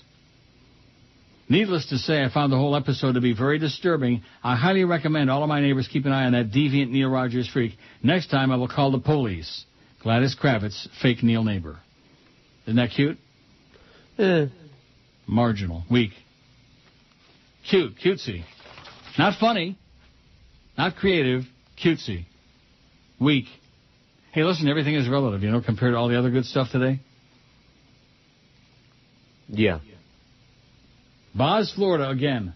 I'm an accountant. My SS experience is planning to maximize your benefits, not collecting benefits. That's the attorney's job. We always make clients apply years in advance to avoid your problem. I have not heard you complain about your Medicare. That system is much easier to get in the program. Well, that's great, Boz. Boz is in charge of everything now. He's an accountant. He's taken over the show, taken over my life. Here's one that says, SS, when you're still working? Yes. I thought you had to retire or make less than $14,000 a year. Great show. No, you don't have to retire or make any amount. You can continue working and collecting. How do you like that? And when you've had these gigantic pay cuts like some of us at WQAM, some of us working under the Beasley banner, every shekel helps. Maybe George can start collecting. Sure. Never too early to try. I'm going to start collecting anti-Social Security, though. Which I think is perfect for you. Nah. That's what they say. Who? They. Oh. You know who they are. No, I don't. The same they my mother always used to I've never met them. You know what they say? You know what they say. I think that's maybe one of the great questions bothering mankind for all time. And we may never have the answer. Who are they? The Hilton Niagara Falls just sent me an email offering me tremendous savings. Better hurry, though, only 3 days left. There's one place I don't ever want to go again. It's Niagara Falls. And certainly Falls View Casino, but Niagara Falls in general. It's great to see once. But that's it. Never again. I've been there, a zillion times. It's really neat to see it at night. They got it lit up, all these neat colors and stuff. But after that, that's it. Remember the early days up here when I was touting the Falls View Casino and how great it was? And yep. Sucks. It's a tourist trap. People who gamble in a place that's a tourist trap are going to, generally speaking, more often than not, lose their ass. Just keep in mind I told you that. Lose your ass. Because tourist traps are geared not toward like regular players who are going to sit and, but people are going to throw a 20 in here, a 20 in over there, and lose it, and walk away and laugh and chuckle and go get laid. Stuff like that. That'll make them forget about the fact they lost all their cash. That's Niagara Falls. Like I said, go see it once in your lifetime, then don't ever come back. O'Neill! Want a lollipop, little boy? No. You fairy. He started out a regular guy who joined the Rectory. Rectum. And made the ultimate sacrifice, embracing celibacy. Father O'Toole. Amen. Bum, hole in the fool. Father O'Toole, altering the boys, amen. As time went by, his earthly needs compromised his choice. He found a way to get relief by altering young boys. Father O'Toole, amen. Fun, holding fool, Fun, Father O'Toole, altering boys, amen. He was happy and gay till he got caught by some tattletale. Then the Vatican paid everyone off, and he didn't have to go to jail. Father O'Toole, amen. Fun, holding fool, Father O'Toole, altering boys, amen. They sent him to a priest retreat where they genuflect and pray. If it was you or it was me, they'd lock us up and throw the keys away. Father O'Toole, amen. Bum, holding fool, Father O'Toole, altering boys, amen. Father O'Toole, amen. Bum, holding fool, Father O'Toole, amen. All right. 131 at 560 WQAM. Here's one that says Iguazu Falls makes Niagara Falls look like a joke. Do you have any idea where that is? No. Oh, my God. What? Sorry, I didn't know the answer to a question there. Well, make one up. Yeah, it's in Mexico. Iguazu. Iguazu. Iguazu Falls. Makes Niagara Falls look like a joke. Whatever that's supposed to mean. So, and? Yeah, exactly. That's like saying that the Canadian Falls make the American Falls look like a joke. What are the 7 wonders of the world? What, Iguazu Falls? Yeah. Where is it? There it is. The pictures. You looking at it? Clicking on it. Brazil. Can you see it? Iguazu Falls, blah, blah, blah, blah, blah. Where is it? River, the Brazilian state of Papua. Oh, in Brazil. Yeah. Well, who the hell wants to go to Brazil? I didn't think you went to Niagara Falls because of the falls. I didn't. I went there for the casino, but nevertheless, it's right on the falls. It's right on the water. Falls View. Why do you think they call it Falls View? Coincidence? Yeah. So what are you trying to say? I think that's why most people tend to go there, because it's got the reputation of being like a honeymoon place and romantic, and you see the falls in the water, and like I said, you see it once and that's it. I just can't envision it as being a place people, like Vegas, for example. People go to Vegas and they go there 100 times. Am I right? Right. Because you can, depending on how long you're going to stay, you can only see so much each visit, and there's always 80 zillion new casinos and things to see and shows and stuff. Not that I want to go back anytime soon. Although Paco, now that he's got his visa, he wants to go to Vegas. The only problem with that is that, what is it with the U.S. with all this retarded crap about 21? Gambling 21, drinking 21. What the hell's that all about? Huh? I don't know. How come it's 19 here? How come Canada is so much more progressive? Used to be 18 in some places. Yeah. 21 to gamble in the casino. You can be 18 and go and gamble in the racetrack on the horses. But like even in the racinos, man, or even at the Indians, you've got to be 21 to play the slots. You were right, by the way, about that quarter slot guy. He's the one that sent me that dumb email. Well, there have been so many dumb emails the last 2 days. So many. Now, here's one from Stroke Broker Rick. I'm not sure if that's a misspelling or a joke. Stroke Broker. Stroke Broker. There's a guy, I never told you this even off the air. There's a young guy, like, 35 to 40-ish, prematurely gray, but he's not that old, comes to Woodbine almost every afternoon. You can go there at noon, you can go there at 3, you can go there at 4:30. He's there. Almost every day. What does he do for a living? He's a stockbroker. Okay. Now, would you invest with a guy that's taking money to the... Yeah, exactly. Hey, how's my money doing, Eddie? Well, I'll let you know if I find a good machine. Let me get a crowbar and see if I can't get inside the machine and get your money back. I mean, I'm not suggesting that this guy is like plunging his client's money, but it certainly has crossed my mind. Spending his own. See, certainly has crossed my mind. He gambles for a living and for fun. Right.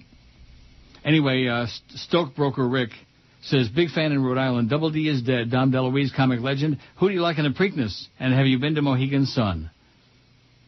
I don't like anybody in the Preakness, and I sure don't like that Derby horse. Summer Turd. No, what was the name of the winner? I can't even tell you the name of the winner. I can't remember. Mind That Bird. I got the wrong turd. Mind That Bird with Calvin Borel. It's just a mediocre bunch. I mean, who's there to like? I don't know if I want Revenge is going to run on the Preakness. If he does, I love him. Because the rest of these are a bunch of pigs, dogs. And no, I have not been to Mohegan Sun. You would think, based on the questions that some of these people ask, that I'm like such a degenerate gambler that in all my time I like go schlepping around from one casino to another. Which I do not. In addition to which, isn't Mohegan Sun like in New England somewhere, in Connecticut? What the hell would I be doing there? Gambling? To Mohegan Sun? Just this morning. Oh. Oi Shmoy Jew is back. We got about 6 callers and 6 emailers. And that's it. That's what it narrows down to. Oi Shmoy says, I met Dom DeLuise in a pizza hovel in Hialeah in 1986. Strange but true. He knew the owner. Oh, James Coco, that's the one I was thinking of. Oh. Who is definitely gay, by the way. James Coco. Doesn't he look like Dom DeLuise? Yep. A slightly slimmer version? In fact, is he still alive, James Coco? I haven't seen or heard of him in ages. Anyway, DeLuise knew the owner, an Italian lost in Hialeah. Anyway, he looked like a giant Hoover, sucking up an extra huge pizza without taking a breath. He did give us his autograph, asked if we watched his No Talent son on Jump Street. We smiled and ran. Bye, Dom, says Oi Shmoy Jew. Died in 87 at the James age of Coco? 56. No wonder we don't see him anymore. He was what? He was 56. Wow, he was gay. For sure. Heart attack. Yeah. Fat. The good people are the fat people, and the fat people are the dead people. One of the great lines in history. In fact, I would say that's a close second to this line. I'm as mad as hell, and I'm not going to take this anymore. Oh! But nevertheless, those are 2 movies I recommend to a lot of people, and generally they hate them both, Network and Fatso. Oh, your taste in movies is bad, almost as bad as eating Denny's, you know. I don't apologize for the fact that we ate at Denny's, and we enjoyed it. It was very good. I'm not saying it's gourmet. I'm not saying it's a place I would go eat a lot at, but it was damn good. It's close by my house, and you can get breakfast there or lunch or whatever all at the same any time of the day. Service was good. Yeah. Kids eat free on certain days of the week. There's a hot young guy working in there, which I'd go back and hang out with him anytime. Right there on Sunrise. Not Broward Boulevard, Sunrise. You notice I didn't get any response about the cab drivers, probably because most people who hang out in South Florida and live there don't take cabs. And boy, are you lucky. You know, like in a big city like Toronto, on almost any street, not just major streets, but almost any street, you can go out of a bar or club or wherever and hail a cab. Right? Right. Morning, noon, and night. Hail a cab. Can you hail a cab in, downtown Miami, I guess, or downtown Fort Lauderdale? Where else? You're not going to walk out of a place and be able to hail a cab. You got to call a cab. And boy, the people that they send to schlep you around, I wouldn't take a cab down there if they paid me $100 just to get in. You ever take a cab in South Florida? Yeah. You Not have? For a long time, but sure. For 100 what? years ago. For what? Obviously, I was stuck somewhere without a ride. Yeah. You mean like now? Or drunk as a skunk, yeah. Without a car. Like now? Right. Like now. How's that deal coming with Joe in the car? That's funny. By the way, it's really interesting that, Flea sent that memo out about Ken Malden passing away. Mm-hmm. And he had the names of all, and I don't know why I even looked at the list of names on there. And guess who was on there? Gary Sarner. Yeah, I know we can't talk about Gary Sarner, but... No, obviously he was, he just clicked, send to all. Yeah, send to all. There's an employee list or something. I thought maybe Gary was coming back again. Oh, Neil! You never know. Neil got out. WQAM, where the faggot is. You fairy. It's now time for Family Feud. First introducing from Madison, Wisconsin, the Smith family. And they're taking on from Seattle, Washington, the Jones family. Come on, brother. Let's play Family Feud. Who's more incoherent, Ozzy or Richard Dawson? That's a tough question. We'll do a poll on that one day, or not. Who do you think? I don't know. Oh, and by the way, Chicken X sent me this disc with all these great jingles, news sounders and stuff. Good. Old ABC News Sounders. Good. Those are the days, man. ABC Contemporary Radio Network. Isn't that exciting? Yeah. Gives me a chill on the back of my neck. WGBS Traffic Sounder. Ooh, sounds like farts. Doesn't it? Don't say that. What? It did not sound like a fart. Oh, it didn't sound like farts. Ooh. You hear those? Yeah. Ooh. WNWS Traffic Sounder, which I worked there for 100 years. I don't recall this. W Snooze. W News Time is 3:22. I'm Mike Rosenthal, and you're an idiot.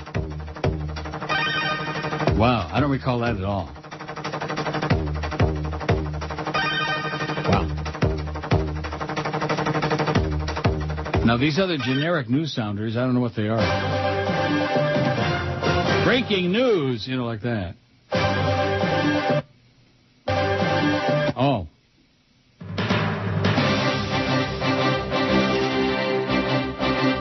That's back in the day when there were stations actually doing news. Oh. Number one on Night Owl Theater on Channel 6, and I hope you enjoyed that. I certainly did myself, too, altogether. Well, we're up at 1:30 or so. We have another movie coming up. If you'll give me just a moment, I'll tell you about the next movie. Hello, Big. Hello, Big. Very good. The second movie on Night Owl Theater stars such people as Kirk Douglas, Lorraine Day, Keenan Wynn, and Rudy Valley. Now, I don't know. I read little reviews of these. They have a paragraph about the movie, usually. And it says here that Keenan Wynn steals the movie. Wow. Hello, Big. Big Wilson. That should bring back some memories. Mostly bad, by the way. I watched Dave Dixon myself. Remember there used to be a real great competition for the late night Night Owl movies on 6, and Channel 51 was Dave Dixon, which I forget what they called that. Hello. Welcome to Big Radio. Remember Dave Dixon? He's also dead. Yes, I did. Big Wilson and Dave Dixon, both fat and both dead. And that's what's been happening today. Newswatch returns at noon tomorrow with Tom Sanders and Sean McGraw. And for Ann, Chuck, Walter, and the entire Newswatch team, I'm Glenn Rinker saying have a good evening. Wow. Ann Bishop, Glenn Rinker, Walter Cronice. Who are the other ones? Chuck Dowdle. Wow. Boy, was he a yahoo. He went to Atlanta. That's a good place for him. What a yahoo he was. Chuck Dowdle. Ken Taylor, I don't remember. WLBW-TV will have more in this series. How much more depends on you, our viewers. If you want it and can accept the fact that this problem is touching more and more South Florida families every month. Wow. We welcome your comments and your suggestions. We invite you to watch for an announcement of the next in this series. This is Ken Taylor, Channel 10 News. Boom, boom. Wow. What memories, huh? Like I said, all of them bad.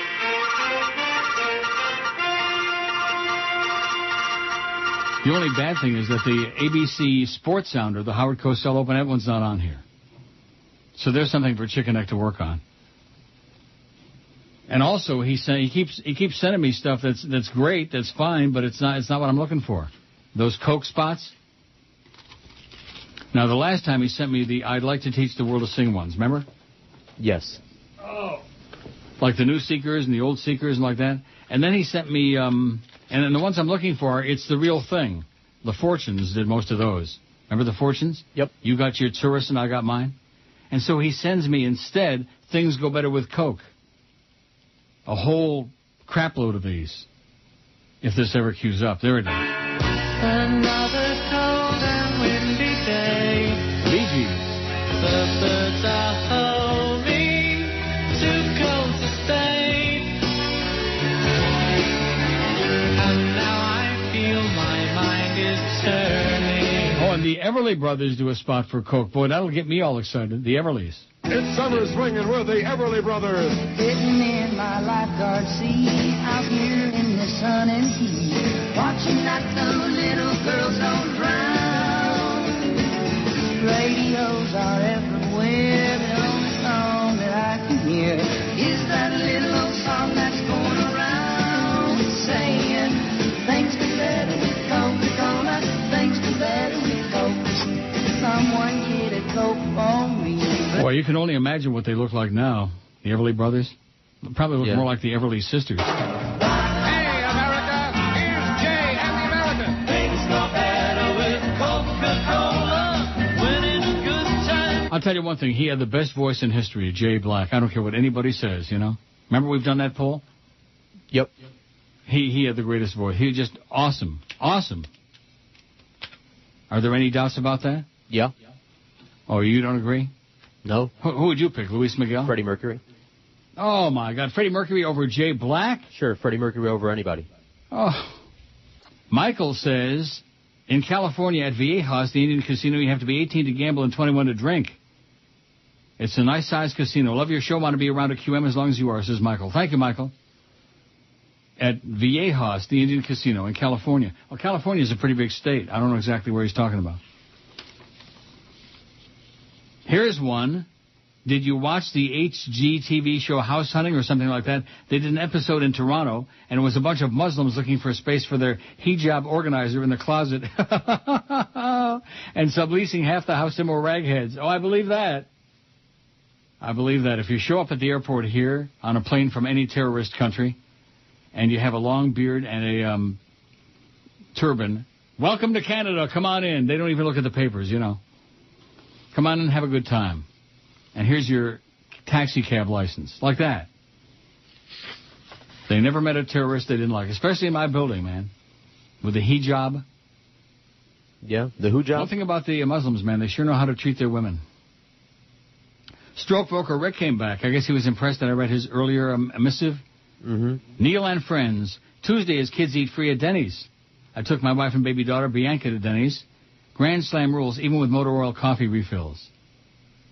And he says we enjoyed Lion Country Safari. Well, whatever that means. I mean, I enjoyed it too. It's fine, but what does that mean? No, I'm confusing. I've never been to that one. I've been to Busch Gardens in Tampa. Okay. You been there? Busch Gardens is great. No, I have never. At least it was 100 years ago. Yeah, it was interesting. I've heard this. Huh? I've heard this, but I've never been. That's the thing to do. Go to Tampa, go to Busch Gardens, and then go to Burns Steakhouse, and then get the hell out real fast. Just ask Flea. He'll tell you. Next time you're giving Flea a seminar on how not to steal your job, just tell him about that. I've been giving him tips. Have you? That was the 68 ABC Radio News Sounder. I have the ABC Contemporary Sounder. Can send it to you, George, if you want, says Scott and Pinellas Park. Yeah, we want it. Yeah, send it along. I'll be damned. Oh, Neil God.